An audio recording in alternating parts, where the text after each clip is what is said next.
तो बेटा अभी तक अपनी कहानी कहाँ पे आई? सबसे पहली कहानी आई इसकी सेट क्या होता है, well defined collection of object. उसके अंदर हमने एलिमेंट्स को लिख लिया, फिर उन सेट्स के अंदर से अपन ने क्या निकाला, कार्टेशियन प्रोडक्ट निकाला। कार्टेशियन प्रोडक्ट के अंदर अपन ने क्या करा था, मैंने दो अलग अलग सेट्स को लिया, उनके बीच में कार्टेशियन प्रोडक्ट करा तो मुझे मिला ऑर्डर्ड पेयर। ऑर्डर्ड पेयर क्या मिला मुझे, जिसके अंदर पहला एलिमेंट सेट ए को बिलोंग कर रहा है, दूसरा एलिमेंट सेट बी को बिलोंग कर रहा है। अब वो ऑर्डर्ड पेयर्स इतने सारे मिल गए, अब उन ऑर्डर्ड पेयर्स का सबसेट बनाया, उसके अंदर क्या करा हमने, कंडीशन लगा दी। उस कंडीशन को लगाने से हमारे पास में बना रिलेशन। अब रिलेशन के अंदर भी एक स्पेशल कंडीशन होती है जिससे हमारे पास में बनता है फंक्शन। तो फंक्शन बनाने की स्पेशल कंडीशन क्या, डोमेन वाले हर एलिमेंट की इमेज एग्जिस्ट करनी चाहिए और केवल एक इमेज एग्जिस्ट करनी चाहिए। ऐसा नहीं होना चाहिए 1,2 और 1,3। अगर 1 है तो 1 से केवल एक ही एलिमेंट मिलना चाहिए। तो ये हमारे पास फंक्शन की डेफिनेशन है। चलो आप पढ़ेंगे फंक्शन। क्या हाल है मेरे प्यारे बच्चों, नन्हे मुन्ने राज दुलारो, कैसे चल रहा है आजकल पढ़ाई लिखाई? तो अपन आ चुके हैं अब बहुत ही सुंदर चैप्टर के साथ में, रिलेशन और फंक्शंस वाले। ठीक है, अब रिलेशन फंक्शन वाले चैप्टर का वन शॉट है ना, बहुत जनता जान खा रही थी मेरी कि भैया लाओ, तो आ गया है वो।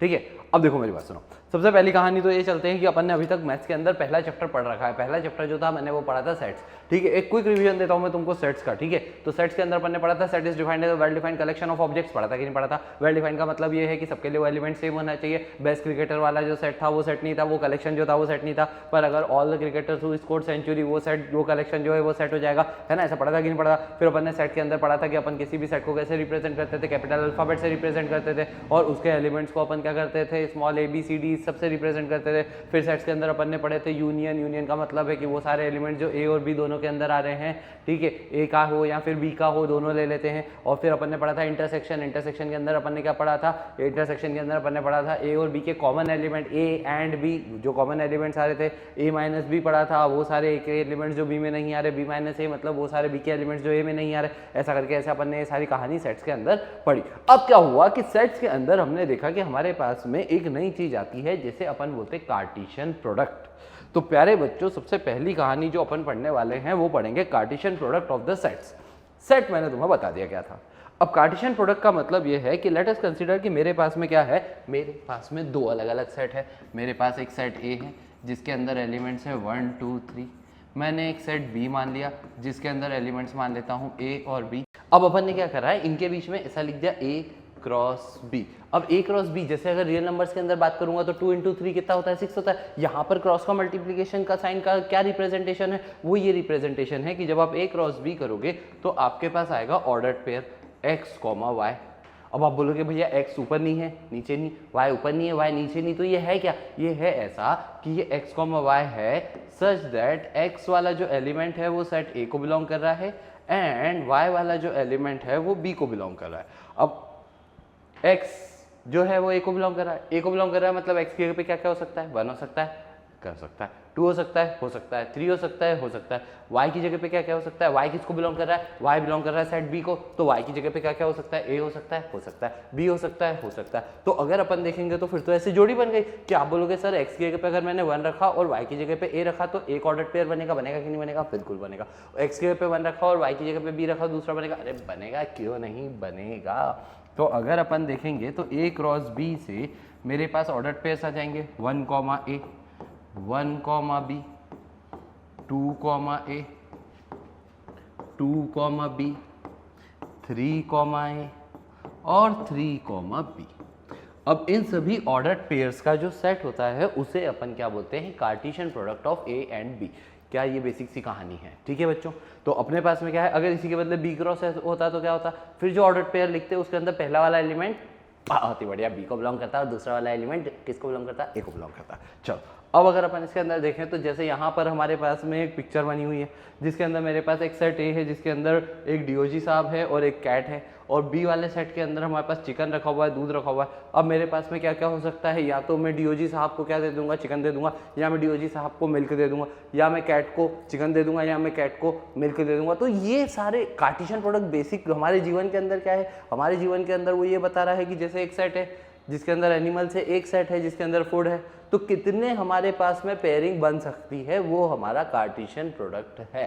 तो ये रिप्रेजेंटेशन आपको ये चीज समझाती है। चलो अब अपन चलते हैं कि कार्टेशियन प्रोडक्ट अभी अपन ने देख लिया, तो डेफिनेशन क्या है, अगर मैंने P क्रॉस Q करा तो मुझे ऑर्डर पेयर मिलेगा जिसके अंदर पहला एलिमेंट किसको बिलोंग करता है, P को, दूसरा एलिमेंट किसको बिलोंग करता है, सेट Q को। अब अगर मेरे पास P या Q दोनों में से कोई भी एक सेट है, जैसे A B ले लो, P Q ले लो, कुछ भी ले लो, तो तुम्हारे पास में उस सेट के अंदर एक सेट हो गया नल सेट। नल सेट मतलब कि फाइ जिसके अंदर कोई एलिमेंट नहीं है। अब अगर मैं उसका ऑर्डर पेयर लूंगा दूसरे के साथ तो क्या आएगा, अरे कुछ भी नहीं आएगा, क्योंकि ऑर्डर पेयर लेने के लिए इसका एक एलिमेंट चाहिए और इसका एक चाहिए, इसमें तो एलिमेंट है ही नहीं। तो इसका मतलब है कि if we are said if P cross Q equals to phi, this implies या तो P फाइ है या फिर Q फाइ है, ठीक है ना, दोनों में से एक सेट जो है वो नल सेट है। चलो अब अपन देखते हैं कि हमारे पास में क्या हुआ। हमारे पास में ऐसा हुआ कि मैंने बोला कि सेट ए के अंदर 3 एलिमेंट्स है, सेट बी के अंदर 2 एलिमेंट्स है, तो इसके एक एलिमेंट के लिए इसका ये 2 ऑप्शन, दूसरे के लिए 2 ऑप्शन, तीसरे के लिए 2 ऑप्शन। तो 2 + 2 + 2 कितनी बार करना पड़ेगा, 3 बार करना पड़ेगा कि नहीं करना पड़ेगा। तो कितने टोटल ऑर्डर पेयर बन जाएंगे, 6 बन जाएंगे। अगर मान ली इधर 4 होते और इधर 6 होते तो इसके लिए कितने ऑप्शन, 6, फिर इसके लिए 6, फिर इसके लिए 6, फिर इसके लिए 6, तो 6 + 6 + 6 + 6 कितनी बार करना पड़ता है, 4 बार करना पड़ता है। तो बहुत सिंपल सा लॉजिक है कि अगर मैंने बोला number of elements in set ए जो है मेरे पास में x है and number of elements in set b अगर मेरे पास y है, तो number of elements in order Cartesian product a cross b कितना हो जाएगा, x × y। या अगर मैंने number of elements in b cross a देखा तो वो भी x × y होगा, क्योंकि 3 × 2 बोलूँ या 2 × 3 बोलूँ, बात तो सेम पिंच है रियल नंबर्स के केस में, ठीक है। ऑर्डर पेयर का जब अपन निकालेंगे तो जो a को बिलोंग कर रहा है और b को बिलोंग कर रहा है, a क्रॉस b और b क्रॉस a जो होंगे वो ऑर्डर पेयर्स अलग अलग आएंगे, ठीक है, पर नंबर ऑफ एलिमेंट्स तो सेम आएंगे। चलो अब इसके बाद हमारे पास में एक पहला पॉइंट जो यहाँ पे देके रखा है वो ये देके रखा है कि अगर 2 ऑर्डर पेयर्स इक्वल है तो देखो मेरी बात सुनो बच्चों, क्या हुआ था तुम्हारे पास में जब तुम छोटे से नन्हे से बच्चे थे तब तुमने क्या करा था, सबसे पहले चलते हैं जब तुमने ग्राफ पेपर के ऊपर पॉइंट प्लॉट करा था तो तुम्हें ऐसा बोला होता था कि point P x, y is 3, 4, तो x की वैल्यू तुम 3 रखते थे और y की वैल्यू 4 रखते थे। तो हमको ऐसा पता था कि 2 ऑर्डर पेयर्स इक्वल है, मतलब पहला एलिमेंट इक्वल है और दूसरा एलिमेंट इक्वल है। बहुत ही बढ़िया। तो अगर अपन यहाँ पर देखेंगे तो मेरे पास में पहली कहानी तो ये आ गई कि अगर एक order pair a, b is equal to x, y बोला है, then this implies a equal to x and b equal to y, ठीक है। इसके ऊपर स्कूल के अंदर एक छोटा सा 1 नंबर का क्वेश्चन बनने के आसार बहुत ज़्यादा होते हैं, ठीक है। दूसरी कहानी, अब जो हमारे पास में एक और कार्टेशियन प्रोडक्ट का क्वेश्चन आता है वो ये आता है कि अगर a मुझे बोला है 1, 2 है और मुझसे फाइंड करने को बोला है कि a क्रॉस a फाइंड करो।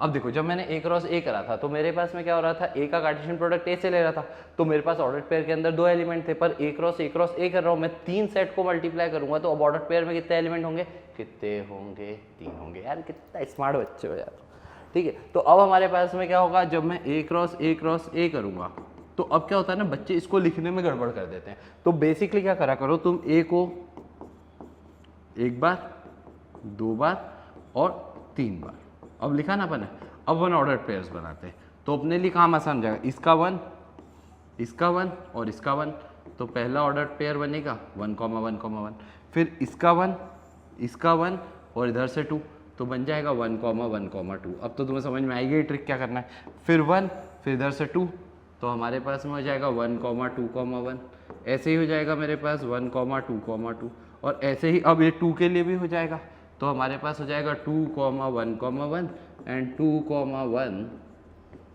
2 एंड 2, 2, 1 एंड 2, 2, 2। तो अगर आप यहाँ पर देखोगे तो हमारे पास में इसके 2, इसके 2, इसके 2, तो 2 × 2 × 2 कितने हो जाएंगे, 8 ऑर्डर पेयर्स बन रहे हैं हमारे पास में, सबको कॉमा सेपरेटेड वैल्यूज से लिख लेंगे। और इन ऑर्डर पेयर्स की खासियत क्या है, इनके अंदर अब 2 एलिमेंट नहीं है, कितने हैं, 3, क्योंकि मैंने कितने सेट्स का मल्टीप्लिकेशन करा है, 3 सेट का। तो this is the basic logic about the Cartesian product, ठीक है। अब अगर अपन देखें तो सबसे पहली कहानी है, a क्रॉस b और b क्रॉस a सेम नहीं होता। क्यों नहीं होता है, क्योंकि a क्रॉस b के अंदर हमारे पास में जो ऑर्डर पेयर्स आ रहे हैं उसमें पहला एलिमेंट a को बिलोंग करेगा और दूसरा एलिमेंट किसको बिलोंग कर रहा है, b को बिलोंग कर रहा है, ठीक है। और b क्रॉस a के अंदर पहला एलिमेंट किसको बिलोंग कर रहा है, b को बिलोंग कर रहा है, और बाद वाला एलिमेंट किसको बिलोंग कर रहा है, a को बिलोंग कर रहा है, ठीक है। तो अगर मैंने ऐसा बोला कि मेरे पास में a है जिसके अंदर 1, 2 है और मैंने b को ले लेते हैं, एक ही एलिमेंट डाल देते हैं, मानो वो a, तो अगर मैंने a क्रॉस b करा तो उसके अंदर क्या क्या आएगा, 1, a आएगा और 2, a आएगा। पर अगर मैंने बी क्रॉस ए करा तो पहला एलिमेंट बी को बिलोंग करेगा, मतलब कि ए कॉमा 1 आएगा और ए कॉमा 2 आएगा।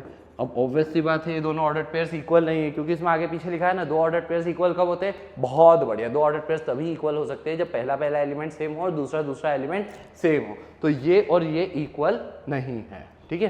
फिर वही कहानी, ए अभी में से कोई भी एक एम्प्टी हो जाएगा तो ए क्रॉस बी करेंगे तो नल सेट मिल जाएगा।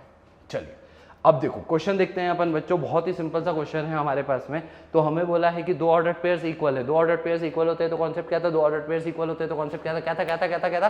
अरे बहुत ही बढ़िया, दो ऑर्डर पेयर्स इक्वल है तो क्या कॉन्सेप्ट है भाई? पहला एलिमेंट इक्वल होगा, दूसरा एलिमेंट इक्वल होगा, कहीं दिमाग नहीं लगाना है। तो यहाँ से मेरे पास में क्या आ जाएगा? x + 1 = 3 आ जाएगा, तो इससे x की वैल्यू 2 आ जाएगी, और y - 2 = 1 आ जाएगा, तो y की वैल्यू 3 आ जाएगी। ये इतना सिंपल सा काम है। चलो नेक्स्ट क्वेश्चन के अंदर मुझे बोला है कि ए देके रखा है, बी देके रखा है, सी देके रखा है, मुझे ए क्रॉस बी इंटरसेक्शन सी निकालना है। मैंने तुम्हें पहले ही बोला था सबसे पहले रिवीजन के अंदर, बी इंटरसेक्शन सी का मतलब क्या हो जाएगा? बी इंटरसेक्शन सी का मतलब हो जाएगा कि वो सारे एलिमेंट्स को लेना जो बी और सी दोनों के अंदर कॉमन है। तो पहले मैं देख लेता हूँ कि बी इंटरसेक्शन सी से क्या मिल रहा है। तो बी के अंदर क्या है? 3 और 4, सी के अंदर है 4 5 6। तो बी इंटरसेक्शन सी से मुझे केवल 4 मिल जाएगा। अब मुझे क्या करना है? ए, मतलब कि 1, 2, 3 ये मेरा ए है। अब मुझे ए का क्रॉस प्रोडक्ट करना है बी इंटरसेक्शन सी से। तो 1 के साथ में हमारे पास में क्या क्या ऑर्डर पेयर बनेंगे? 1 के साथ 4, 2 के साथ 4 और 3 के साथ 4। दूसरे वाले एग्जांपल को देखूंगा तो मुझे ए क्रॉस बी और ए क्रॉस सी का हमें क्या लिखना है? यूनियन लेना है। तो अपन ने क्या करा सेकंड वाले पार्ट के लिए? ये भैया क्या सोच रहा है? अच्छा कुछ सोच रहा होगा, छोड़ो। तो ए क्रॉस बी के अंदर हमारे पास में क्या क्या आ जाएगा? 1, 3 आ जाएगा, 1, 4 आ जाएगा, 2, 3 आ जाएगा, 2, 4 आ जाएगा, 3, 3 आ जाएगा एंड 3, 4 आ जाएगा। और ऐसे ही अगर अपन किसकी बात करेंगे प्यारे बच्चों? ए क्रॉस सी की। तो ए क्रॉस सी के अंदर ए और सी, उसके 3 इसके 3, तो भाई ये तो 9 एलिमेंट हो जाएंगे, ठीक है। तो वो क्या क्या आ जाएंगे? 1, 4 आ जाएगा, फिर हमारे पास में आ जाएगा 1, 5, 1, 6, फिर हमारे पास में आ जाएगा 2, 4, 2, 5 एंड 2, 6, और फिर हमारे पास आएगा 3, 4, 3, 5 एंड 3, 6। अब मुझे क्या करना है? मुझे यूनियन निकालना है। यूनियन निकालना है मतलब कि इसके और इसके साथ में ही लिखना है, बस ये जो रिपीट हो रहे हैं उनको एक ही बार लिखना है। जैसे यहाँ पर हमारे पास में क्या हो रहा है? यहाँ पर 2, 4 2 बार आ रहा है तो एक ही बार लिखना है बस, बाकी तो कुछ भी नहीं करना है अपने को, इनको साथ में लिख देना। 3, 4 2 बार आ रहा है उसको एक ही बार लिख देना, ठीक है। चलो अगले क्वेश्चन पे चलते हैं अपन। अगला क्वेश्चन हमारे पास में क्या आ रहा है? अगले क्वेश्चन के अंदर फिर से कॉन्सेप्ट क्या लगेगा?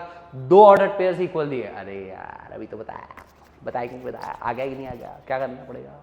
दो ऑर्डर पेयर्स इक्वल है मतलब बहुत बढ़िया। तो दो ऑर्डर पेयर्स इक्वल है मतलब तो पहला एलिमेंट इक्वल कर देंगे और बाद वाला एलिमेंट इक्वल कर देंगे, बस इतना सा काम करना है। तो हमारे पास क्या आएगा? x/3 + 1 की वैल्यू हो जाएगी 5/3, तो x/3 हो जाएगा 5/3 - 1 दैट वुड बी 2/3। तो हमारे पास में आ जाएगा 3 से 3 की मृत्यु हो जाएगी और x आ जाएगा 2। और फिर अगर मुझे क्या निकालना है? मुझे y की वैल्यू निकालनी है, तो दूसरा ऑर्डर पेयर इक्वल कर देता हूँ। मेरे पास में ये आ जाएगा y = 2/3 + 1/3, तो y = 3/3, 3 से 3 की मृत्यु हो जाएगी तो y की वैल्यू आ जाएगी 1। ये इतना सिंपल सा काम करना है। चलो फिर हमारे पास में देके रखा है भैया ने कि g देके रखा है, h देके रखा है, g क्रॉस h और h क्रॉस g निकालना है। ये तुम खुद से करके देखना, ठीक है। अगर फिर भी कहीं फंस जाओगे तो कमेंट के अंदर लिख देना, मैं बता दूंगा। फिर अगले क्वेश्चन पे चलते हैं। अब देखो अगला क्वेश्चन बहुत ही सिंपल सा है मेरे पास में, पर थोड़ा सा अलग टाइप का है, ठीक है। अब डायरेक्टली ए क्रॉस बी या बी क्रॉस ए नहीं निकालना अपने को। तो यहाँ पर अपने को उसने बोला है कि आपको क्या बोला है? Cartesian product A cross A has 9 elements. अब देखो ए क्रॉस ए की अगर मैं बात करूँ तो ए क्रॉस बी के अंदर मेरे पास क्या होता है? Number of elements in A into number of elements in B. तो अगर मेरे पास ए के एलिमेंट्स हो गए मान लो कि एक्स, तो अगर ए क्रॉस ए करूंगा तो number of elements in X into number of elements in A into number of elements in A, जो हो जाएगा X into X X square. तो इसका मतलब ये हो गया कि number of elements in A cross A अगर 9 है, मतलब ए के कितने एलिमेंट होंगे? 3। बेसिक लॉजिक है, क्योंकि अपने पास में number of elements in A cross A will be equals to number of elements in A into number of elements in A, that would give me number of elements in set A का square, और given क्या है मेरे पास में, number of elements in A cross A is 9, this implies number of elements in set A का square is 9, तो number of elements in set A will B 3। अब उसके बाद हमको ये भी बोला है कि इसका जब अपन ने कार्टेशियन प्रोडक्ट करा तो हमारे पास में 2 ऑर्डर्ड पेयर्स ये आए, तो इसके अंदर कौन से एलिमेंट है, -1 0 और 0 और 1। इसका मतलब एटलीस्ट एक एलिमेंट क्या होगा, -1, एक एलिमेंट क्या होगा 0 और एक एलिमेंट क्या होगा 1, तभी तो ऑर्डर्ड पेयर में मिल रहा है। तो इसका मतलब मेरे पास में अगर कोई पूछेगा सेट ए क्या है, तो सेट ए के अंदर क्या क्या है, -1 है, 0 है और 1 है। तो ये हमारा सेट ए आ गया। अब आपको ए क्रॉस ए निकालना है, तो आपने क्या करा, सेट ए को लिख लिया, सेट ए आया -1 0 1, फिर से सेट ए को लिख लो -1 0 1। अब आप ए क्रॉस ए निकाल लो, तो -1 का -1 से एक ये ऑर्डर्ड पेयर, एक -1 का 0 से, एक -1 का 1 से, फिर एक हमारे पास में 0, -1, फिर आएगा 0, 0, फिर आएगा 0, 1, फिर आएगा 1, -1, फिर आएगा 1, 0, फिर आएगा 1, 1।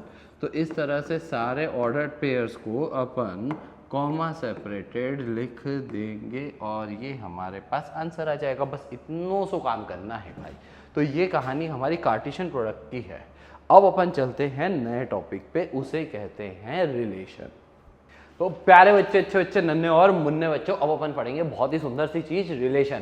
अब रिलेशन को समझाता हूँ मैं तुम्हें कि बेसिकली होता है क्या है। सबसे पहले अपन ने क्या देखा, सबसे पहले सेट देखा, सेट के अंदर अपन ने क्या देखा, कार्टेशियन प्रोडक्ट देखा। कार्टेशियन प्रोडक्ट के अंदर अपन ने देखा कि हमारे पास में क्या है, 2 सेट है ए और बी, उनके अंदर अपन ने जब कार्टेशियन प्रोडक्ट करा तो हमारे पास में क्या मिले, ऑर्डर्ड पेयर्स मिले। क्या मिले हमारे पास में, ऑर्डर्ड पेयर्स। अब उस ऑर्डर्ड पेयर के अंदर पहला एलिमेंट ए को बिलोंग करता है, दूसरा एलिमेंट बी को बिलोंग करता है। वहां पर अपन ने कोई दिमाग नहीं लगाया, सारे ऑर्डर्ड पेयर्स लिख दिए। अब रिलेशन बेसिकली क्या है, रिलेशन है उन्हीं ऑर्डर्ड पेयर्स में से कुछ सिलेक्टेड ऑर्डर पेयर्स को हम लेंगे, और वो कौन से ऑर्डर पेयर्स लेंगे, जो एक पर्टिकुलर कंडीशन को सेटिस्फाई कर रहे हो। ठीक है, तो उसे कहा जाता है रिलेशन। ठीक है, अब जैसे कि अपने पास में दुनिया के अंदर बहुत सारे लोग हैं, पर हर आदमी किसी दूसरे आदमी से किसी पर्टिकुलर रिलेशन के अंदर ही जाके उस ऑर्डर पेयर को सेटिस्फाई करेगा। जैसे कि बहुत सारे क्लास के अंदर ही तुम देखो, बहुत सारे लड़के, बहुत सारी लड़कियां। तो अब हमारे पास में हमने एक रिलेशन आर बना दिया, उनके अंदर x, y belonging to set of boys into set of girls such that x is a brother of y। तो इसके अंदर वो सारे ऑर्डर्ड पेयर्स आ जाएंगे जिसमें कि वो बालक उस बालिका का क्या है, भाई है, तो वो पर्टिकुलर ही रहेंगे। अपन सारे के सारे एलिमेंट्स उस ऑर्डर्ड पेयर्स के अंदर से नहीं लेंगे। चलो अब अपन समझते हैं कि क्या होता है। तो मैंने तुम्हें बताया कि हमारे पास में जैसे एक बेसिक से रिलेशन का एग्जाम्पल लूँ, मैंने माना मैथमेटिकली कि मेरे पास एक सेट ए है, उसके अंदर 2 एलिमेंट्स हैं 1, 2, दूसरा सेट बी है जिसके अंदर 2 एलिमेंट्स हैं 3, 4। अब मैंने अगर ए क्रॉस बी करा तो मेरे पास क्या क्या आएगा, 1, 3 आएगा, 1, 4 आएगा, 2, 3 आएगा, और प्यारे बच्चों आएगा 2, 4। ये सारे ऑर्डर पेयर्स आएंगे कि नहीं आएंगे, आएंगे ना, आएंगे कि नहीं आएंगे, बहुत ही बढ़िया। अब इसके बाद में मैंने एक रिलेशन आर डिफाइन करा, तो relation R equal to curly braces x, y belonging to A cross B. तो इसका मतलब ये हो गया कि मैं सारे ऑर्डर्ड पेयर्स ले रहा हूँ, किसको बिलोंग करने वाले, ए क्रॉस बी को। अब यहाँ पर मैं कॉलन लगा दूंगा सच दैट, अब ये मेरी कंडीशन हो गई, सच दैट मैंने बोला x and y are even. अब मेरे पास में कौन से ऑर्डर्ड पेयर्स इसमें आएंगे, क्या 1, 3 आएगा, क्या 1 एंड 3 दोनों इवन है, नहीं है, बिल्कुल नहीं है, तो 1, 3 नहीं आएगा। क्या 1, 4 आएगा, भाई 1 हमारे पास में क्या है, ऑड है, 4 इवन है पर दोनों इवन नहीं। 2, 3 आएगा क्या, नहीं आएगा, क्योंकि हमारा 2 जो है वो इवन है पर 3 हमारा इवन नहीं। क्या 2, 4 आएगा, यस। तो केवल कौन सा एलिमेंट आ जाएगा हमारे पास में, केवल एक ऑर्डर्ड पेयर आएगा 2, 4। ठीक है, अब अपन देखें तो हमने रिलेशन को 2 प्रकार से यहाँ पर डिफाइन करा है। एक मैंने उसके अंदर क्या करा है, कॉमा सेपरेटेड, मतलब और एलिमेंट्स होते तो कॉमा सेपरेटेड ऑर्डर्ड पेयर्स को लिख देते, ये वो वाला हो गया जैसे कि अपन ने सेट्स के अंदर करा था। क्या थे 2 फॉर्म, बहुत ही बढ़िया, एक था हमारा रोस्टर फॉर्म और एक था हमारे पास में सेट बिल्डर फॉर्म। तो ये हमारे पास में सेट बिल्डर फॉर्म हो गया और ये हमारा रोस्टर फॉर्म हो गया जिसमें अपन एलिमेंट्स को लिखते हैं। चलो क्या इतनी बात क्लियर। तो हमारे पास में अगली कहानी किसकी आई, हमारे पास में अगली कहानी आई रिलेशंस की।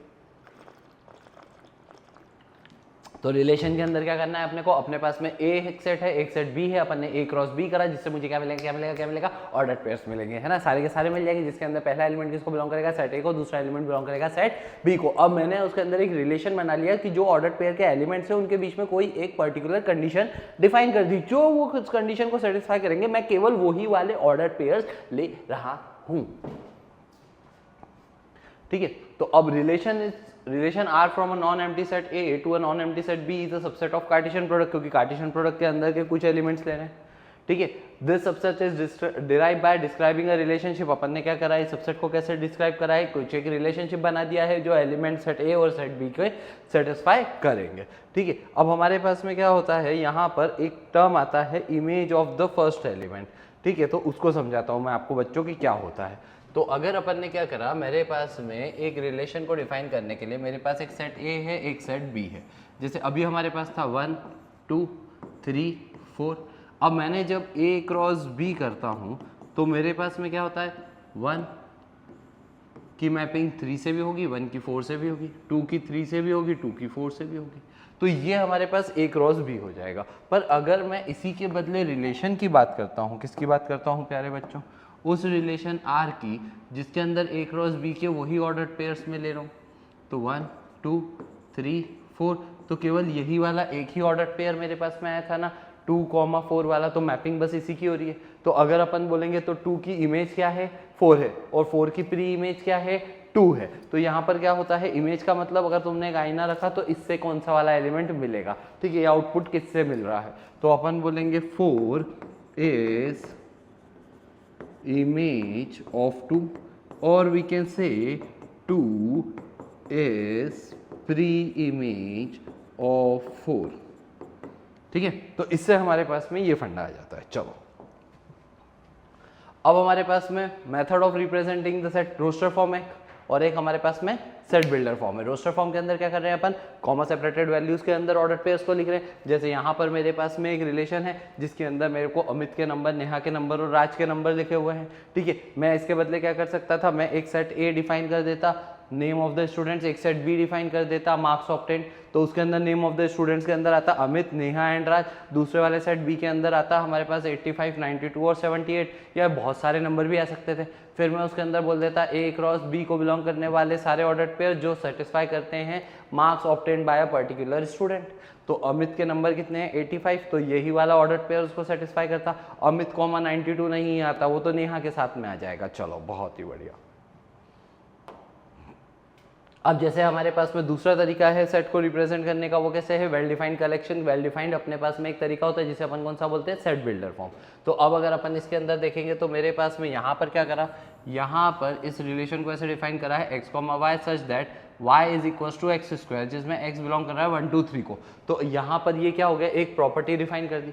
इसी को मुझे अगर रोस्टर फॉर्म में लिखना होगा तो मेरे पास में x की जगह पे 1 रखूंगा तो y कितना आ जाएगा 1,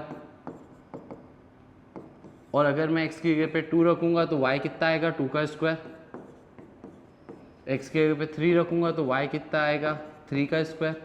तो मेरे पास में ये हो गया इसका रोस्टर फॉर्म और ये हो गया इसका सेट बिल्डर फॉर्म। तो आपको कुछ भी देके रखा हो सकता है, आपको सेट बिल्डर फॉर्म में देके रखा होगा रिलेशन, आपको रोस्टर फॉर्म में लिखना, very easy to represent it. घूर के देख लो एक बार इसको। चलो वही एरो डायग्राम अभी अपन ने देखा था। तो हमारे पास में 2 ओवल है, पहला वाला जो ओवल होता है वो मेरे पास कहलाता है डोमेन, दूसरा वाला जो ओवल होता है उसे अपन बोलते हैं कोडोमेन। कोडोमेन के वो सारे एलिमेंट्स जिनकी प्री इमेज एग्जिस्ट करती है उनको अपन रेंज बोलते हैं। ठीक है, तो रेंज बेसिकली हमारे पास में क्या होता है, range is set of all elements जिनकी प्री इमेज हो। ठीक है, तो जैसे यहाँ पर 1 की भी है, 2 की भी है, 3 की भी है। मान लो यहाँ पर एक 4 होता तो 4 की कोई प्री इमेज नहीं है, तो कोडोमेन में तो 1 2 3 4 चारों आएंगे, पर रेंज के अंदर क्या आएगा 1 2 3 ही आएगा क्योंकि इनकी प्री इमेज एग्जिस्ट करती है। चलो तो रिलेशन अपन ने देख ही लिया है, रिलेशन को कैसे रिप्रेजेंट करते हैं वो भी अपन ने देख लिया है। ठीक है। अब टोटल नंबर ऑफ रिलेशंस कैसे निकलेंगे, तो तुम्हें याद है हमारे पास में क्या क्या चीज़ें थी। देखो मेरी बात सुनो, सेट्स वाला चैप्टर अपन पढ़ चुके हैं। सेट वाले चैप्टर के अंदर अपन ने पढ़ा था कि अगर मेरे पास कोई भी एक सेट ए है जिसके अंदर number of element something x मान लेते हैं, तो टोटल नंबर ऑफ सबसेट्स कितने बन रहे थे, 2 की पावर एक्स बन रहे थे कि नहीं बन रहे थे। बहुत ही बढ़िया। तो अगर अपन देखेंगे तो मेरे पास number of elements in set A M मान लो, number of elements in set B या पी मान लो इसको, और number of elements in set B को क्यू मान लो। तो total number of elements in A cross B जब मैं करूंगा तो कितना आएगा, पी क्रॉस क्यू। अब ये जो पूरा ऑर्डर्ड पेयर है, इस ऑर्डर्ड पेयर के अंदर से मैं एक एलिमेंट भी ले सकता हूँ, मैं कोई सा नहीं भी ले सकता हूँ, नल रिलेशन हो जाएगा। जैसे पिछले वाले के अंदर मैं बोल सकता था कि 1, मेरे पास 3 था, 1,4 था, 2,3 था, 2,4 था, मैं एक रिलेशन नया डिफाइन कर देता, x + y = 10, तो कभी भी नहीं होता, तो वो क्या हो जाता, नल रिलेशन हो जाता। लेस देन 10 कर देता तो क्या हो जाता, सारे एलिमेंट्स आ जाते, 1,3 भी आ जाता, 1,4 भी आ जाता, 2,3 भी आ जाता, 2,4 भी आ जाता, तो यूनिवर्सल रिलेशन हो जाता। अब मैंने अगर क्या करा, मेरे पास उस पूरे के पूरे ए क्रॉस बी के अंदर से मैं ऐसा भी कर सकता हूँ, एक भी एलिमेंट नहीं लूँ, एक ले लूँ या 2 ले लूँ, ठीक है। तो जितने भी हैं उनके सारे सबसेट्स बना सकता हूँ। तो अगर मैं देखूंगा तो number of relations for A cross B is basically है क्या, बेसिकली वो है number of subsets of A cross B and which is equals to 2 की पावर p इंटू क्यू, क्योंकि p into Q number of elements है A cross B में। बस इतना सा लॉजिक है भाई, और कुछ भी नहीं है, और ये बहुत काम का है। चलो, तो वही हमारे पास में है, भैया ने यहाँ पे एरो नहीं लगाया, ठीक है। तो हमारे पास में number of elements, number of relations का फॉर्मूला गया। फिर अपने को यहाँ पर उन्होंने डेटा देके रखा है, अपने को इस रिलेशन को रिप्रेजेंट करना है सेट बिल्डर फॉर्म में भी और रोस्टर फॉर्म में भी। तो सबसे पहले तो यहाँ पर देखो, 9 से मुझे क्या मिल रहा है, 9 से मुझे 3 भी मिल रहा है, 9 से मुझे -3 मिल रहा है। तो पहले अपन रोस्टर फॉर्म कर लेते हैं, सो दैट तुम्हारे पास में उस रिलेशन को बिलोंग करने वाले सारे एलिमेंट्स आ जाएंगे। 9,3 मिल रहा है और 9,-3 मिल रहा है। फिर 4 से क्या मिल रहा है, 2 और -2, तो 4,2 मिल रहा है, और प्यारे बच्चों 4,-2 भी मिल रहा है। और क्या मिल रहा है, 25 से 5 भी मिल रहा है, और 25 से -5 भी मिल रहा है। अब अगर अपन इसके अंदर देखें तो अपन ऐसा बोल सकते हैं कि बेसिकली ये जो भी नंबर है हमारा दूसरा वाला, उसका स्क्वायर कर दो तो पहला वाला एलिमेंट मिल रहा है कि नहीं मिल रहा है, मिल रहा है कि नहीं मिल रहा है, मिल रहा है कि नहीं मिल रहा है। बहुत ही बढ़िया। तो अपन इसको अगर रिप्रेजेंट करते हैं सेट बिल्डर फॉर्म में, तो अपन ने बोला x, y belonging to p cross q such that मेरे पास में जो y है या जो मेरे पास में x है, it is equals to y², where x क्या है, x इक्वल्स टू हमारे पास में, या x बिलोंग किसको कर रहा है, x की वैल्यू है मेरे पास में 4 या 9 या 25, ठीक है। तो बस अगर मैं x के पे 4 रखूंगा तो y² 4 हो गया, y की वैल्यू +-2, x के पे 9 रखूंगा तो y² 9 हो गया, तो y की वैल्यू +-3, x के पे 25 रखूंगा, y² 25 हो जाएगा, तो y की वैल्यू +-5। बस इतना सा काम करना, बहुत ईजी है भाई, बहुत ईजी। देखो मेरी भावनाओं को समझो, क्या हो गया है कि 11वीं के अंदर तुम्हें थोड़ा सा है ना दिमाग लगाना पड़ेगा। अब तुम सिर्फ सुन नहीं सकते, सिर्फ तुम ऐसा भी नहीं कर सकता कि वाह यार मैंने वन शॉट देख लिया अब मेरे को सब आ गया।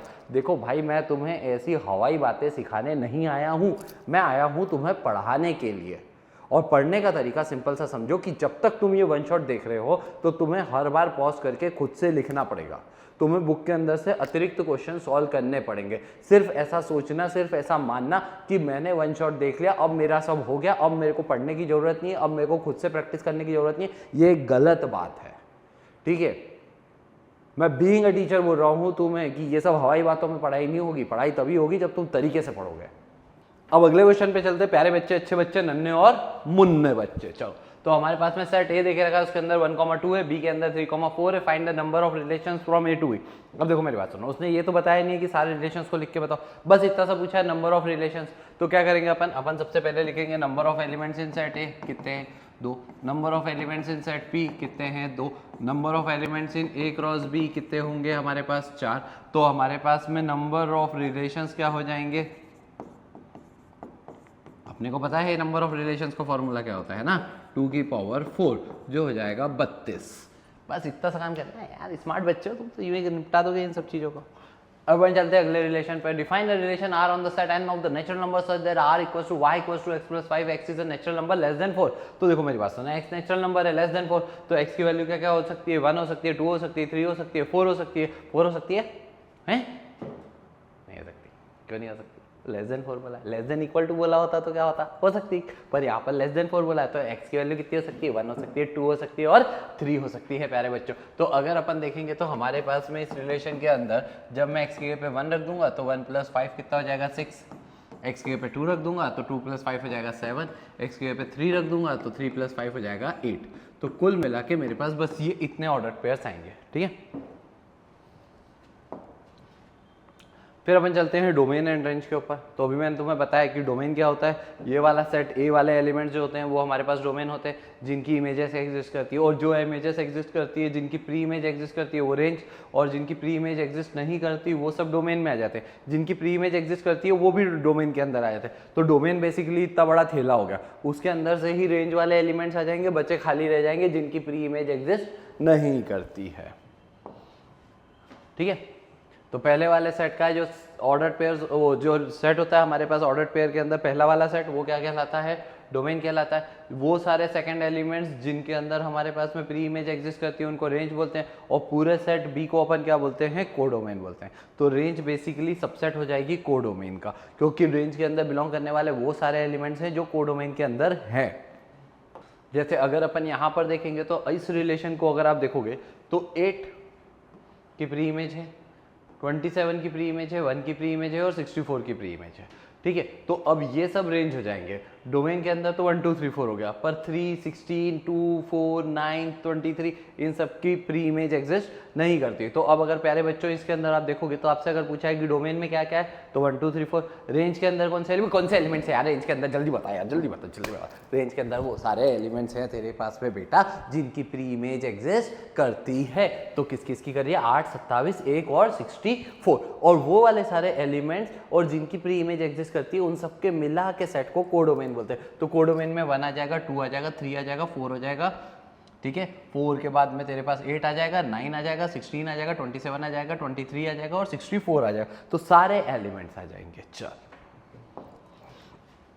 अब अपने को ये काका बोल रहे हैं कि सेट ए है, उसके अंदर एलिमेंट्स है 1 2 3 4 5 6, define a relation R from A to A, ठीक है, जिसके अंदर y की वैल्यू कितनी है, x + 1। तो अब मैं पहले रिलेशन बना देता हूँ, तो तुम क्या करोगे, खुद से एरो डायग्राम भी बना देता हूँ। चलो यार तुम्हारे लिए क्या बात कर दी, रेंज कोडोमेन खुद से लिख के बताना कमेंट सेक्शन में। तो 1 2 3 4 5 6, और इधर हमारे पास में क्या आ जाएगा, 1 2 3 4 5 6। ये वाला सेट जो है मेरे पास में, यहाँ से x की वैल्यूज़ लेनी है, यहाँ से मेरे को y की वैल्यूज़ लेनी है। मेरे पास में ये a है, ये भी a है, और मेरे रिलेशन के अंदर अब मैं अगर x की जगह पे 1 रखूँगा तो y कितना आएगा 2, 2 रखूँगा तो 3, 3 रखूँगा तो 4, 4 रखूँगा तो 5, 5 रखूँगा तो 6।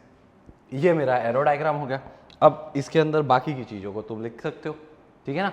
डोमेन लिख लोगे, ये वाले एलिमेंट्स, फिर हमारे पास कोडोमेन, सारे एलिमेंट्स, रेंज, वो एलिमेंट्स जिनकी प्री इमेज है जैसे 2 3 4 5 6, 1 रेंज के अंदर नहीं आएगा। फिर हमें बोला है कि 1 2 3 so on up to 14 है, define the relation r from a to a, और r देके रखा है अपने को जिसके अंदर 3x - y = 0 है। तो प्यारे बच्चों इसी को आप ऐसा भी बोल सकते हो, y = 3x है। अब x और y दोनों a को बिलोंग कर रहे हैं, x की जगह पे अपन 1 रखेंगे, तो अपन ने क्या करा, फिर से वही x की वैल्यू 1 हो सकती है, 2 हो सकती है, so on up to 14 हो सकती है, ठीक है। 3 भी ले लो यार, थोड़ी सी तो ले ही लो, 3 4 5 so on up to 14, और y की वैल्यू हमारे पास में 1 2 3 4 5 6 7 8 9 10 11 12 13, और इधर लिख देते हैं 14। अब मेरे पास में बनाऊंगा तो मेरे पास x के पे 1 रखूंगा तो y कितना आएगा 3, 2 रखूंगा तो कितना आ जाएगा 6, 3 रखूंगा तो कितना आ जाएगा 3 3 = 9, 4 रखूंगा तो कितना आ जाएगा 12। 5 के बाद में किसी का भी आउटपुट आ नहीं पाएगा क्योंकि हमारे पास में 5 रखेंगे तो 15 आ जाएगा, जो इधर है नहीं।